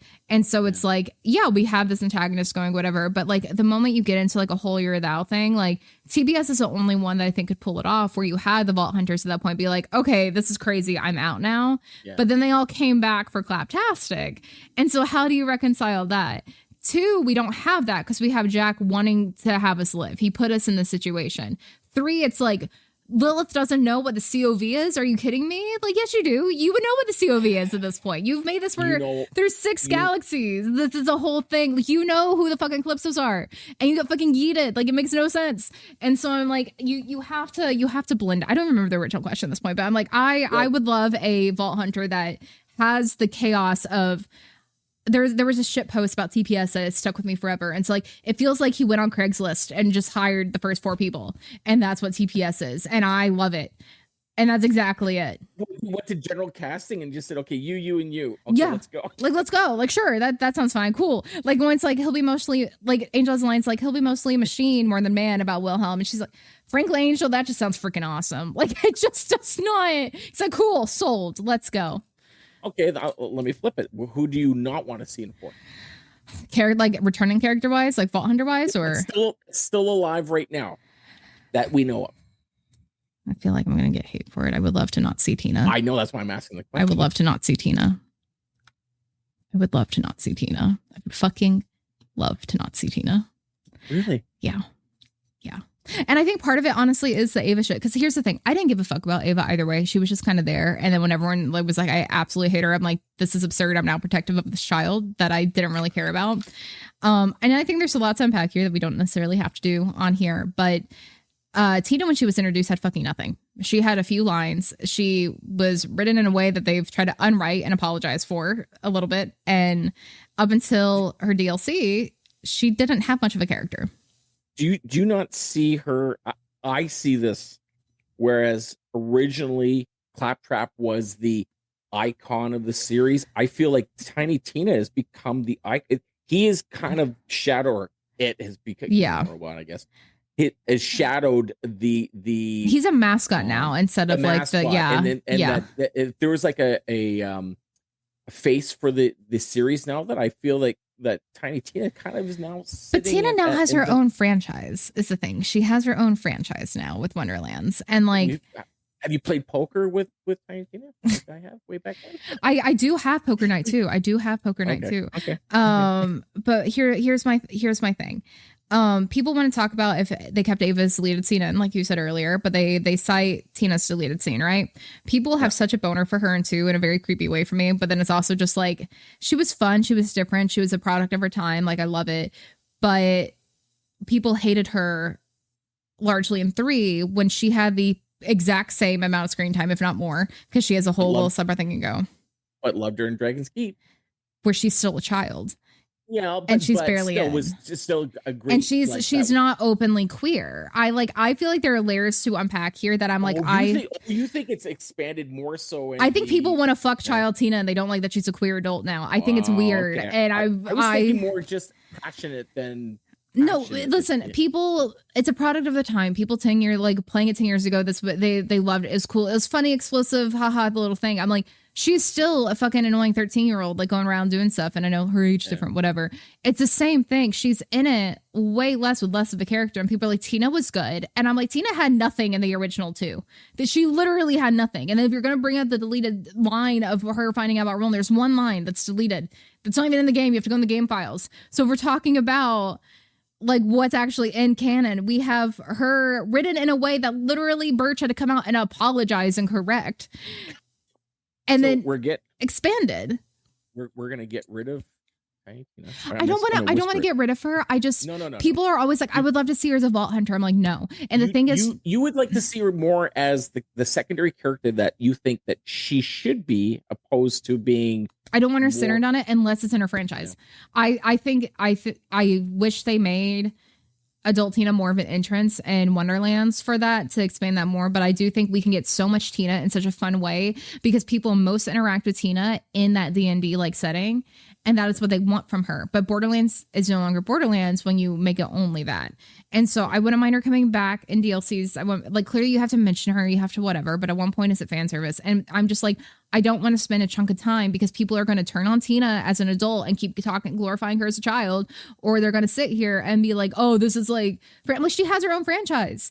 You can go give love to that franchise if you love Tina that much. Why are you shitting on her franchise?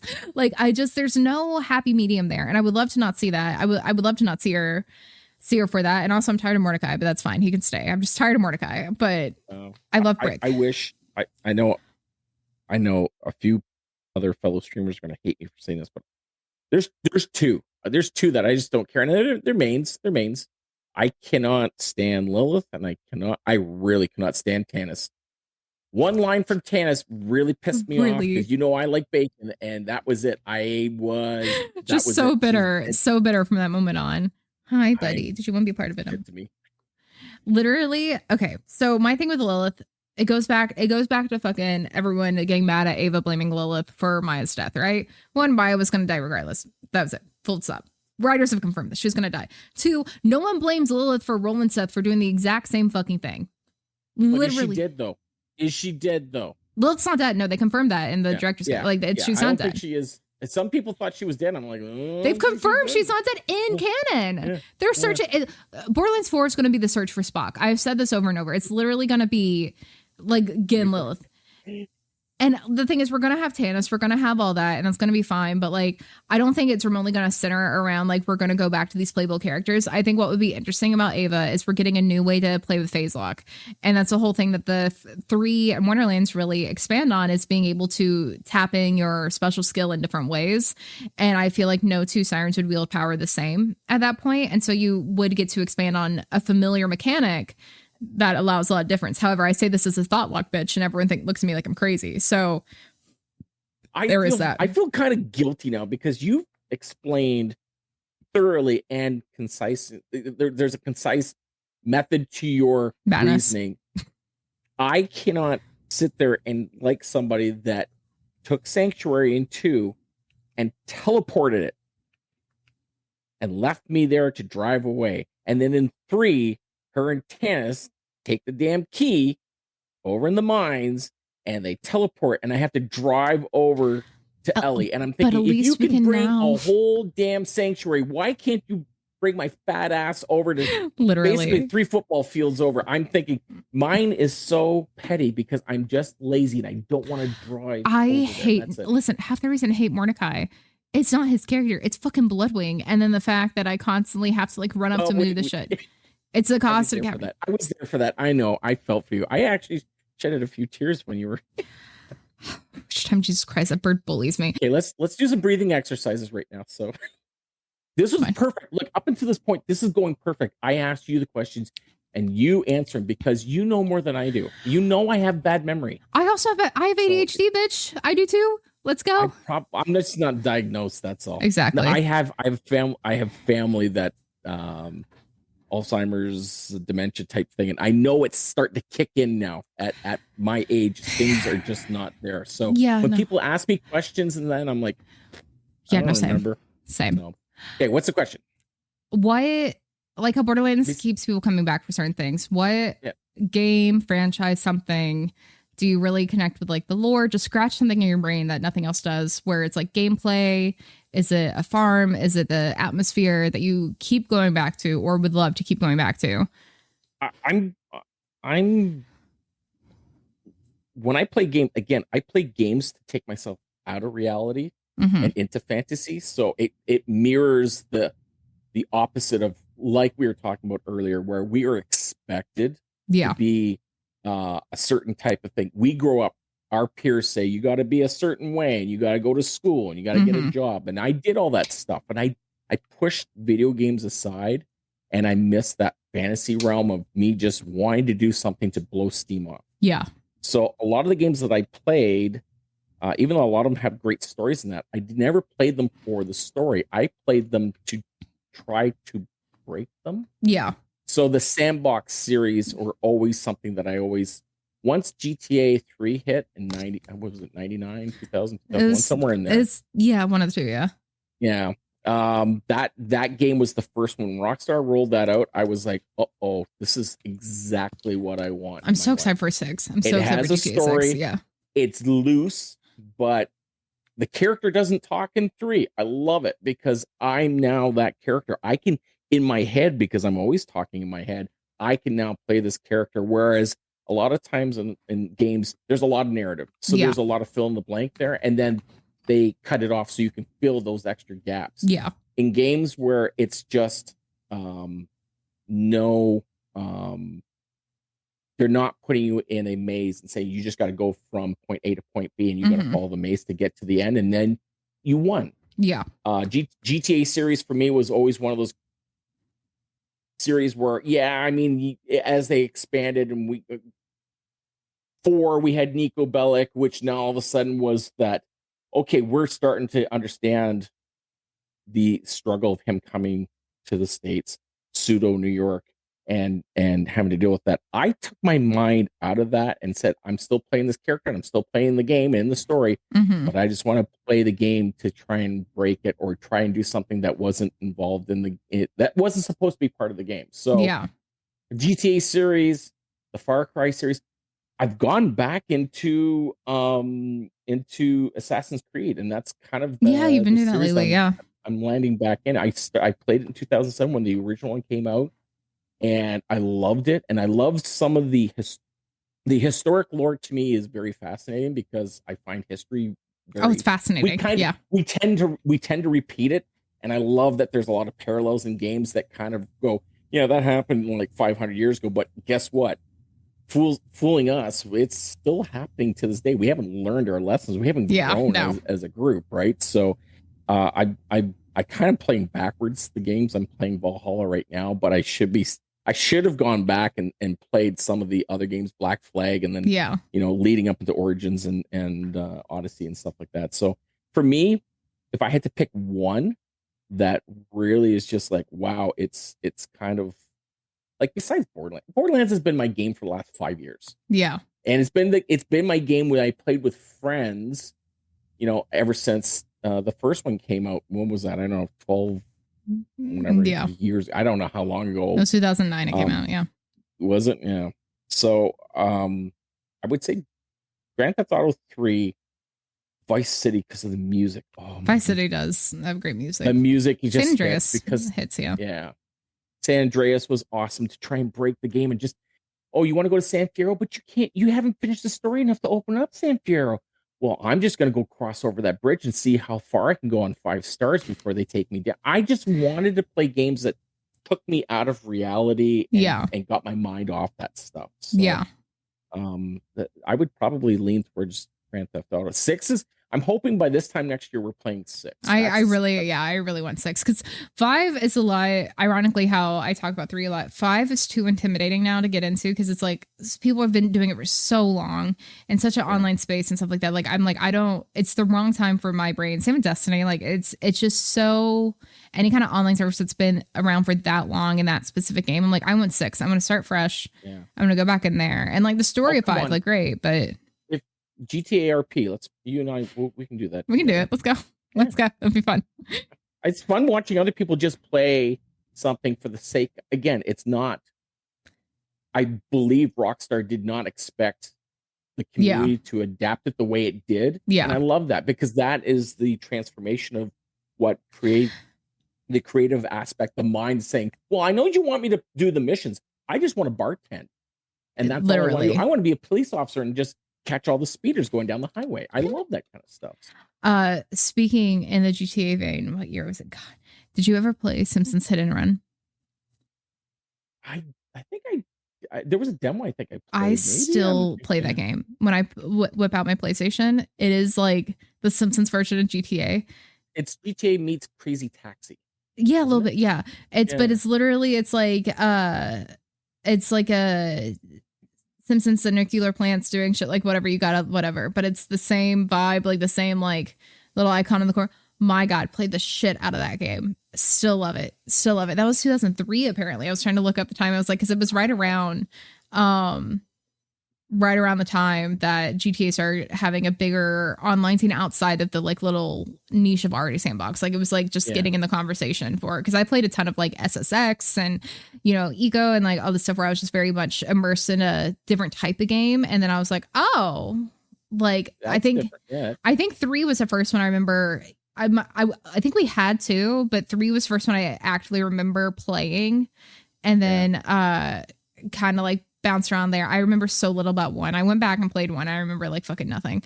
But 3 was one that held me for a while. Come here. But I mean, it's funny because I don't know about you, but there'll be times where I will. There was a phase where I just played Guitar Hero. Oh yeah, Guitar Hero 3 and World Tour. Yeah. There was a phase where I just played Katamari Damacy. There was a phase where I played on the Genesis. I played Eternal Champions for a year, and that's all I played. Nice. So it was weird that I would go through these things, and I'll play. I remember playing Sled Storm, listening to the Drew and Mike show. They're based out of WRF in Detroit, and I would listen to them. I would record the radio, and I would play the tapes over, and I would play Sled Storm on my old PlayStation, and I would do it for hours after my shift at the newspaper. I'd be like, some people might find that boring. To me, it was completely relaxing because I just took my mind off. Oh, absolutely. The Duel on Sega, the early Tomb Raider games, absolutely.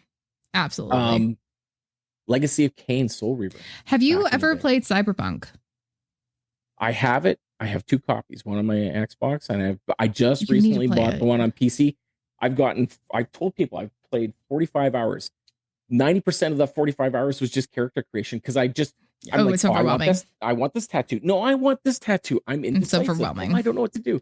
Isn't it a shame for a game that has, at this point now, has grown to the point where people have said, hey, you know what? It's a really good game. Isn't it a shame that launch just fit right in the it's why I think Phantom Liberty has to have so much into it to be so sure it's going to launch well, because people are like, oh, it's going to be another one. I'm like, they know they can't get that good grace back a second time.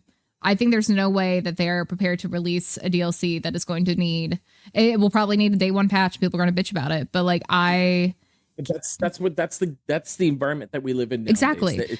We don't have cartridges where they had to make sure, or a CD that was burned, or 2 CDs where you have to go and do all this shit.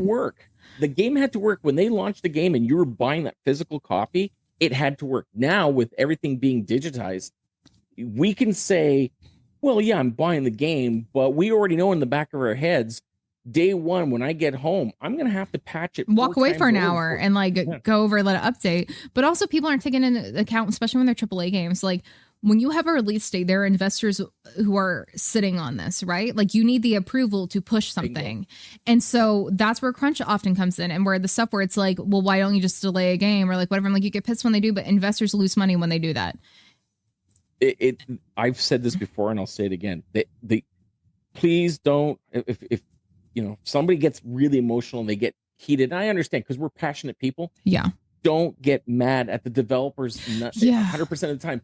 There's a group behind them that there's a group of rich people, and there's game counters that say we have a window, and this is the window that whether it's done or not, we need this game out, because even if it needs fixing in that, we will recover more money here, not worrying about what you feel about the broken game or not, because you're going to come back and you're going to patch it. You're going to get over it and you're going to play it. You're going to get over it and you're going to play the game.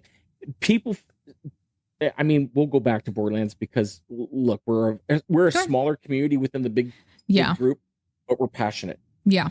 People forget that September 2019, when Borderlands 3 came out, that game needed some serious fixing at the beginning. I find a lot of people who don't like 3 didn't go back to it after the beginning. And I'm like, you need to go play. It has so much more now. But even like Troy screaming in the boss fight kind of stuff, like so much was patched where I'm like people forget. People forget. And it's natural to if you see somebody every day, you don't realize, like, if you see a child every day, after a while you realize, oh shit, they got taller. But if you don't see them for 4 years and then all of a sudden, oh, you're tall, you know, it's, if you play the game every day, you don't realize every time. And think of the hundreds and hundreds and hundreds of little fixes that they did to make this game shine to where it is now. Even BioShock, when Telepath was like, there's like no difference between the remaster between 1 and the original kind of thing. I'm like, absolutely not.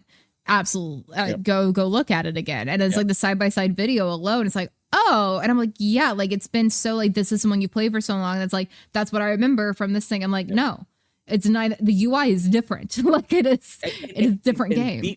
And praise that it's gone this way up. Yes. Because there's other games that they've tinkered it so much that they've tanked to the point where it's not the game that it used to be, and people have called them out. Like, I'm afraid. I know we were talking about GTA Online, but I mean, I'm afraid to go back to it because people have said, it's not the game that it used to be. They've tinkered with it so much, and the community has grown to the point where it's busting at the seams. And I said, well, I'd like to go back and play GTA Online. They said, some of my friends said, oh, I don't know if you want to. It's not like it used to be, and it's gone south. So and it's hard. It's hard at that point, which I've taken so much of your time, but that's a thought right there too. I asked Vogel about this.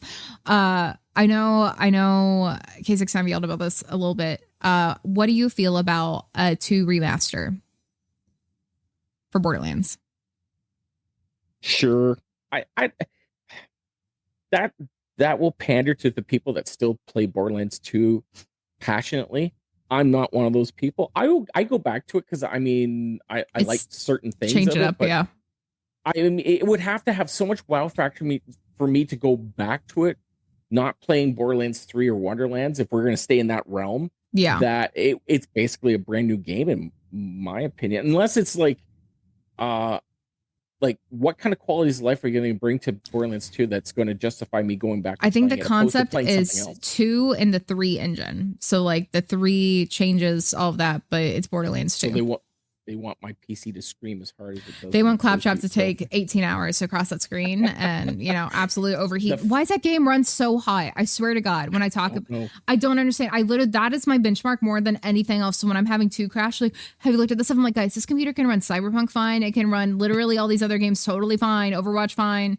But things that require way more than BL3 does. But for some reason, it's so goddamn high all the time. I don't know, but I personally, they would have to do so many bells and whistles to 2 that I would go back and say I have to play this. But there's other games out there that I would want to play instead because I've already played it. I selfishly want it because I want it, but the thing is, I think they're dumb to do it because the people who rapidly play 2 are going to stay with the original 2, the original broken 2, and the people who want the upgrades from 3, like K6 stuff, like we'll play it, but like overall, like that's not one and done. They'll play it, say, okay, I played it, it's fine, and then go back to what they were doing. Unlike things like The Last of Us, where I will not touch the original Last of Us anymore. It is the remastered for me, because why would I go back to a PS3 game when I have this beautiful part 1 remake that people want to bitch about and say was a cash grab? Like that took effort. That was a whole new game.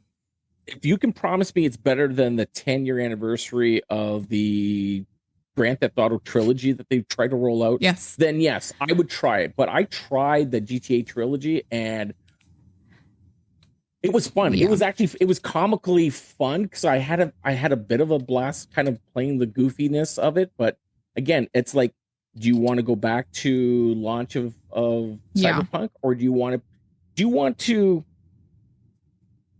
like, I've asked this question before. What video game would you like to bring back that's never seen a live day? I always go back to two. I go back to Legacy of Kain, Soul Reaver. I love that game with a passion, and I would love to see a GTA 3, true GTA 3 redone to today's specs. But the problem is, do I love the games for what I loved about them back then with my knowledge of those games? It's like a movie, like Star Wars, the original Star Wars 77, episode 4. For all its faults, I love that game that movie because of when I was 6 years old, going to watch it in the theater and then seeing it again, opposed to, do I really like this game? Do I really like this movie now? Like, it, George Lucas, you remastered it enough that it's kind of lost its luster, and those games, do I really want them to tinker it, or do I want to hold on to those fond memories of when I was younger and playing those games? So I don't know. I get that. I think I think 2 suffers a lot from that, where it's a lot of nostalgia that people aren't maybe. How about we stop clamoring about 2 and 3 and Wonderlands, and if we all just hold hands and chant together and sing in unison, then 4 will come out soon enough, and we can. If I had one wish this holiday season, it'd be all the children in the world to grab hands together and sing in the spirit of harmony and peace. Ooh, if I had 2 wishes, I fucking love Steve Martin. I think Ico would be a big one. Eco people. I think it's technically Ico, but it's the Shadow Colossus first one kind of thing. I would love a remaster of a lot. Like a proper remake. I want to see stuff. I think Resident Evil is really doing it well and bringing their older games in to match the tone of their newer games. I think 4 and 2 specifically were done so well that I would love to see anything like that. I'm one of the only people still talking about, I feel like, but SSX, the snowboarding game, it's a fun game. I want it back. But that's the thing, it's that nostalgia, because it's tricky, because I didn't like World Tour as much. I want SSX tricky remaster, but would I play it as rapidly? Probably not. So it's probably not worth it at that point, where it's like those aren't the type of ways people are playing games anymore. And that's fine, but I think Ico would be great. I think if they could get just going on this little EA kick, because we gotta like bash EA every once in a while. Yeah, right?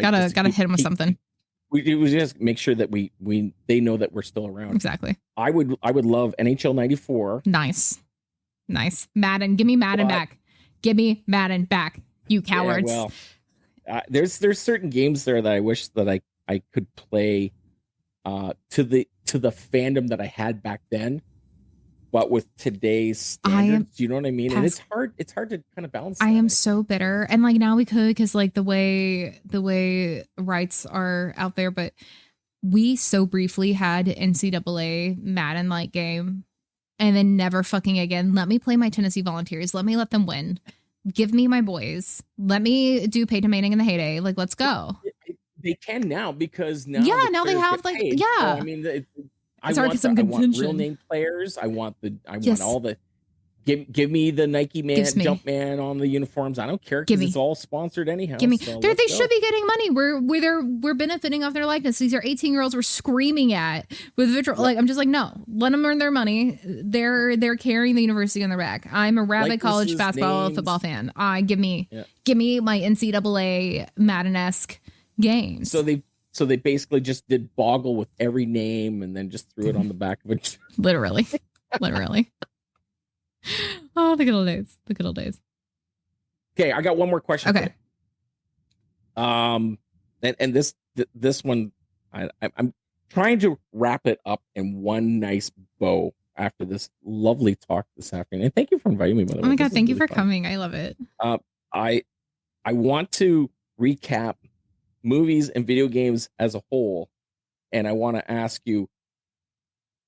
So if a movie, and you love the story, the character building, the passionate of the acting within the movie, and you watch a movie several times because you have to go back and catch all those little nuances from every little snippet of the movie, do you prefer that alone and play video games alone to enjoy it more so than like a Mystery Science Theater 3000 where you all go together and you watch the movie and you enjoy it as a group, or in video game terms, playing something where it's co-op or something that's in a group setting? Do you like it more individualistic, where you can really study the game / movie, or do you like it as a group setting where you can enjoy it as a group or community in a movie / video game? So I'm torn. Once I've experienced the game, I think group settings for that, because like we have a thing Cinespia here where they show movies in the Hollywood Forever Cemetery on the back of Paramount, and it's like people will just go rabid. Like Romeo plus Juliet was there, and people like Mercutio came out, and people were on their feet screaming. It. Yeah, like it's like you're seeing Rocky Horror, but it's any movie ever, because it's like the most rabid people come, and everyone's like dressed up. It's amazing, and I love passionate community kind of thing. But like I like PvP. Like I play a lot of Overwatch 2 right now. I know. For me, it's like the little lines will drop like sometimes, because there's so many character specific interactions that have to be so specifically triggered based on like what map and this and skin and whatever. It's just so many random things that can happen that I will hear something and I'm suddenly like, lore, oh my god, let's go. But like I'm talking to telepath about it. Yeah. And so it's fun, but that's not why I'm enjoying playing the game. But I'd still get the rat brain kind of like, okay, well, like I killed this character and I was this character kind of thing. But overall, the actual like experience of it's like that time alone with movie, game, whatever, I get to do things like cry about Handsome Jack at 3 a.m. because I'm sitting here dissecting stuff. Because I talk on stream with people who are like, no, it's not that deep. He's an abusive father piece. And I'm like, we don't have time to talk about the nuance here. I understand you, Handsome Jack. Yeah, I'm just like, listen, there's cycle of abuse, whatever. I'm just like, characters I think we just see a fraction of what is intended for almost every single character in anything. Because what goes into the backstory of writing and the decisions that like get made even subconsciously by writers and directors and actors barely make it to the page. My big one that I go to is Charlize Theron in Monster, when she, won the Academy Award, did all this stuff. She, was playing it, and she had in her head that she was pregnant the whole time. And that was not something the director wanted. That's not a choice that anyone made, but that's what she and Ivana, her coach, made at that point, being like, this is my motivation for this character in this moment. And she won a fucking Oscar. That's not something that's ever on the page, ever in the movie, ever anything. But that was her portrayal of this to help make sense of how she could get into a role like that. And I think things like that, as someone who acts and writes and wants to like bury myself in all of this, I feel like I look for those little things that I know I put in there, or the little prop design and stuff around. Like I'm always looking for something. Like the amount of times I get disappointed in like choice-based games where I'm like going around trying to look at every little thing possible to get something new. And then I realize I've gotten every single tree I can possibly can, versus things like Borderlands. One day I'll hear one line of dialogue that's an idle NPC thing. And I'm like, wait, hold on. What? Like, let me get that again. And there's a little trigger there. Yeah. And it could be a throwaway thing, but like I get that a lot, being able to do that. Not even necessarily on my pace, but just in my world. I get to stop it, because it's not the shit that makes the game good. I don't keep playing a game because the story's amazing. Some of my favorite games have amazing stories, but I never go back and play them. So as much as I'm like, oh, lore, story is king, like you have to have replayability. I can play games that have no fucking plot at all and really enjoy them. But the ones that give me that like dopamine, the urge to cosplay, the ones to go do this stuff, are the ones that I can make a playlist about, because I know enough things going on in my brain about it. Like I have so many BioShock playlists and Jack playlists and like all this stuff where I'm sitting here going like, okay, here's an aesthetic one for like the vibe of it and like what would be in this world, but also here's some character study songs about this. And it allows so much when games, even like Dead by Daylight, don't have a lot of lore in the game at all. But when I think about it for half a second, that's what got me hooked, where I'm sitting here going like, the concept of the lore happening beneath all this is heartbreaking. Yeah. And I want more of that. It's like it's the emotional torture of these things that you really get to dive into. There's a dopamine rush to saying, aha, I found something else that I can now add to that story, or try to imagine, whether I'm in that scenario or why they're in that scenario. Yeah. You can kind of snowball it Exactly. into a reality. It's less self-insert for me and much more, it feels more like I'm observing people in an aquarium rather than like I am playing and a lot of stuff, which is why I think some of the like, oh, I'm in the cutscene, but I didn't do anything as a Vault Hunter, like arguments don't bother me because I'm like, I'm watching the cutscene. I'm like, oh my God, what's happening? And so it's just, yeah, I think it's a very, until it becomes a hyperfixation, it's a very individualistic experience for me because I am able to take my time and really go, wait, hold on, I'm gonna do that, which is why things I tend to say underleveled in first playthroughs of things like an older mechanic Borderlands, because I want to follow where the story is. 3 does better at having the side missions feel related to the story. 2 did not. There are very few that actually feel that. So I didn't want to spend my time going to do shit that didn't matter. Yeah. I love stories. Awesome. I know you do. I love the passion that you have for these games too. In a way, it's for people like me, it's actually pushed me towards being a little bit more like if we had to put a dividing line, there's us that just like to play a game but does be mindless zombie, right? I love that. Oh yeah. But you're the passionate one that likes to think about things and say, I want to get into that role, or I want to understand why they're the way they are, or maybe transcend it into another scenario. Your passion does pull people like myself over to that side to say, hey, you know what? Maybe I should start gaslight thinking about gatekeep girl boss baby. Maybe giving credit to the people that work hard on these games. That sometimes it's easy to rant online because it's a kind of a faceless area of the soapbox that you can go, oh, I hate this game because you can feel smart. So I do have to commend you that you are kind of at the beginning of this marching group saying, hey, you know what? There's more to just a game than a finish line. There is other things to think about or other things to explore. I just want to find things that can go back to, like the final thing ran on Far Cry, as you bring that up. So take Far Cry 5. I love it. I think the reason it works so well is because as you're getting to know a lot of the antagonists you're going, none of them really care if Joseph is real. Their own brother. They're like, I don't know if he hears God. Doesn't really matter to me. Like that is, so they each have their own individual things. Faith has interesting layers. All the boss fights, except for John's, I feel like are a little lackluster, but all the elements are really cool. But that story feels much more, open world you're going. Everything is connected, whether you do it or not. But the actual confrontations with people feel much more spoon-fed. But add to that, go find a cabin or a tent and look at one of the notes that exactly and you start that to me got to me like, again, going as I'm just going to go shoot things and play the game. It was the background of, hey, Mary, sorry, I left the cabin right now. You'll find me over here. Hopefully you'll find me over here. Please be safe. And that's where it's like, oh shit, that's real stuff. That's exactly. deep. And that's where Faith is interesting because you find so much of that. But they literally have a written book of Joseph that you can find online. So like this stuff bleeds in here. They have the novelization, they have the comics, they have the stuff in here that is very much informed in the game in very passive ways. And it's why John is really fast. I didn't really like John the first playthrough, and then he just became one I became attached to because he does feel real. He feels very much like that would be an asshole in that position. You can imagine it in real life personified. Yeah. But it's not a position I would ever be in because I wouldn't be deputy. So it's a different type of watching it, It's like I get to role play as this character going through a thing, but it's like, it's because it's so close to real life, but it has enough separation there that it's interesting. But Joseph feels very I'm menacing, whatever. And I'm like, this is what you guys think Jack is, and it's wrong. I love Joseph. I love my daddy. It's fine. I will cosplay him one day once I figure out how to do a beard well, and it's gonna be great. But this man is also just he doesn't believe himself. His monologue about killing his own daughter and stuff like that. I'm just you're just saying things. And I do love the world of Far Cry for doing a lot of work to have more lore there in the background for you if you want it in very passive ways. I still think things like The Last of Us and stuff that people want to be I don't want to watch a game, I want to play a game.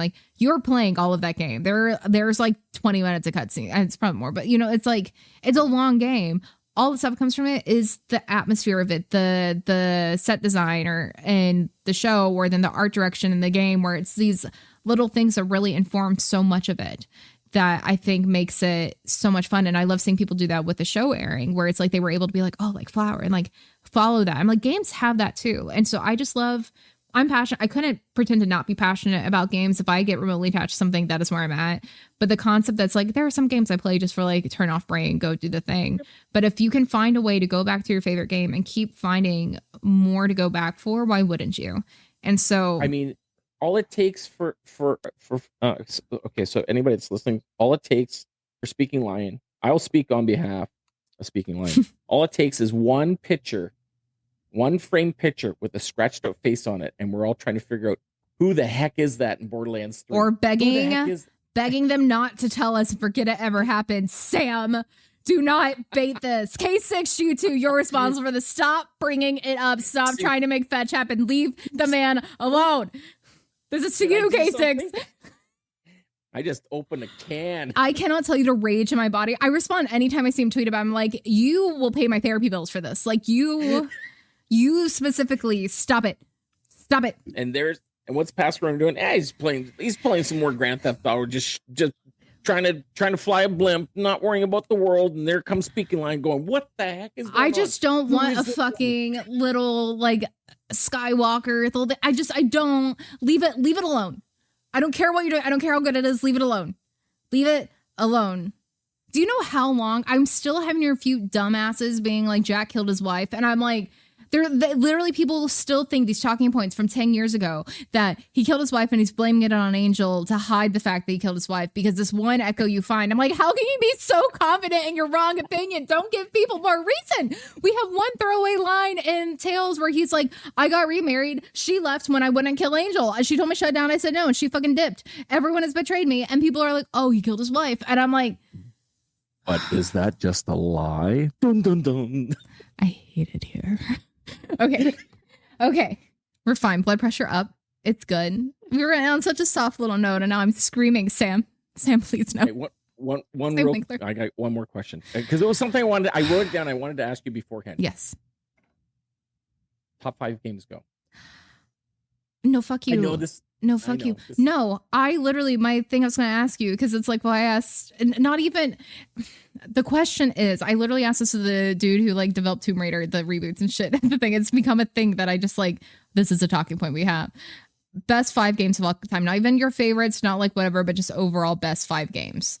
And so I'd vocal do decide whatever, but like just, it doesn't have to be the ones you replay the most, just objectively, whatever that means to you. Best 5 games of all time. Oh, that's really tough. Mm-hmm. Okay. Aladdin on the Genesis. I love that game. It's so hard. It's so good. Such a good game for its time. I have it on the Switch. I love that game. So we got Aladdin. I have to say, of all the GTA games, Vice City, just because that soundtrack was so banging. Soundtrack does slap. I love the vibes from Vice City. That's 2. Something I played a lot of, and I still never finished it, even though I've got, at this point, I don't know how many, probably thousands of hours. Skyrim. Yeah. Played a ton of that game, and I lost myself in that game at one point. That's 3. Borderlands 3 because of what it brought me here as a streamer. Okay. We would not be doing this because if it wasn't for Borderlands 3, so I would add that one, and I got a 4th one I got to put in.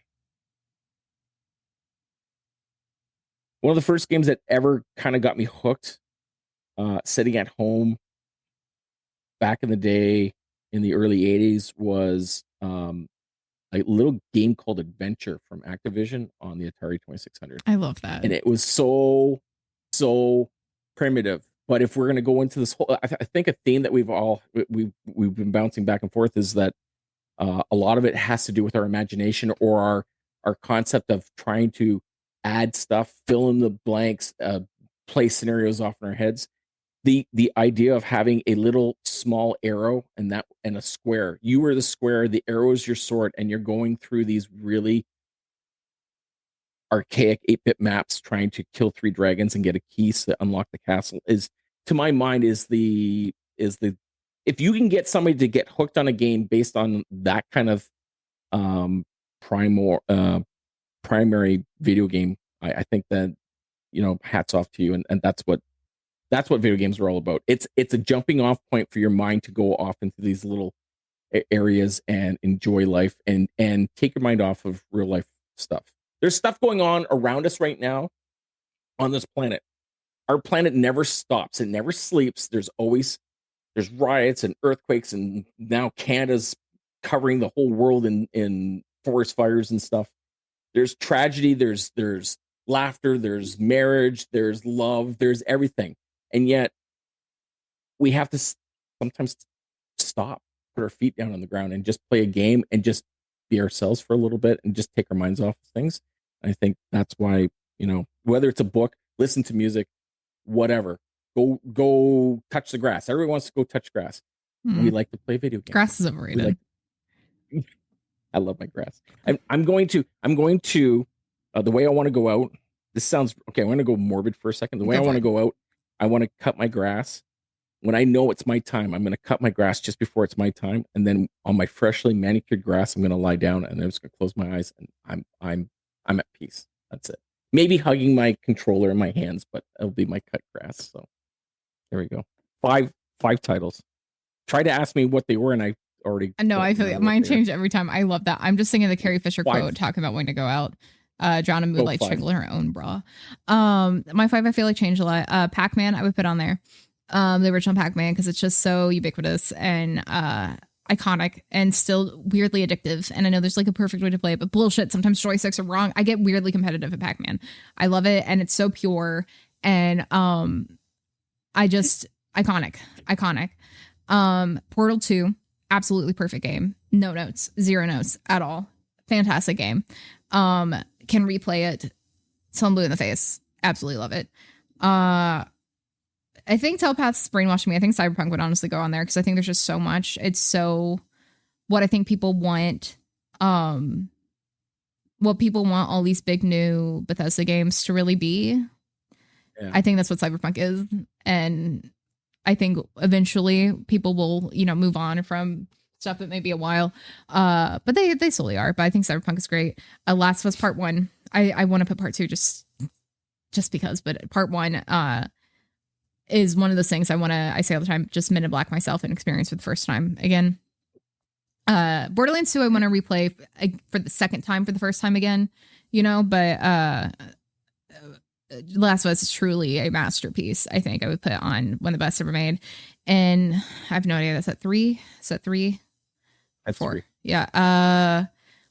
Pac-Man, Last of Us, Portal, Bioshock. I wouldn't put Borderlands 2 on there. I would put probably Bioshock 1. Atmosphere is just perfect. Again, the betrayal in it, absolutely devastating. So unique. So immersive in a very real way. Never grows old. I think it's absolutely fantastic and blends so many elements of like horror and, I love it. I go back and forth. I actually kind of went with the Quarry. I think it's I think it's fantastic.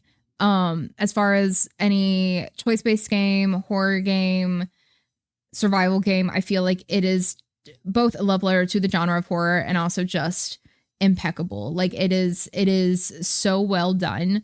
And I loved Until Dawn so much that the idea of a spiritual successor to it was just like, it was going to be good, like the Dark Pictures were, but it was never going to surpass it. And The Quarry just has something about it that I think really, really taps into so many different play styles and genres that if people remotely love even the idea of those type of games would even experience it and play it multiple. I've played it 100 hours by now, and it came out last year, and I haven't even played it that much, and I still get new things every time. And those real stakes existing, I do really love. But I think the thing that may edge it out at any given time. See, honorable mention here. This is what you're doing. Honorable mention. I don't, because I'm like, do I want to commit to it being on there at that point where I'm just sitting here? I'm just like, I know. I got Fable 1 and 2.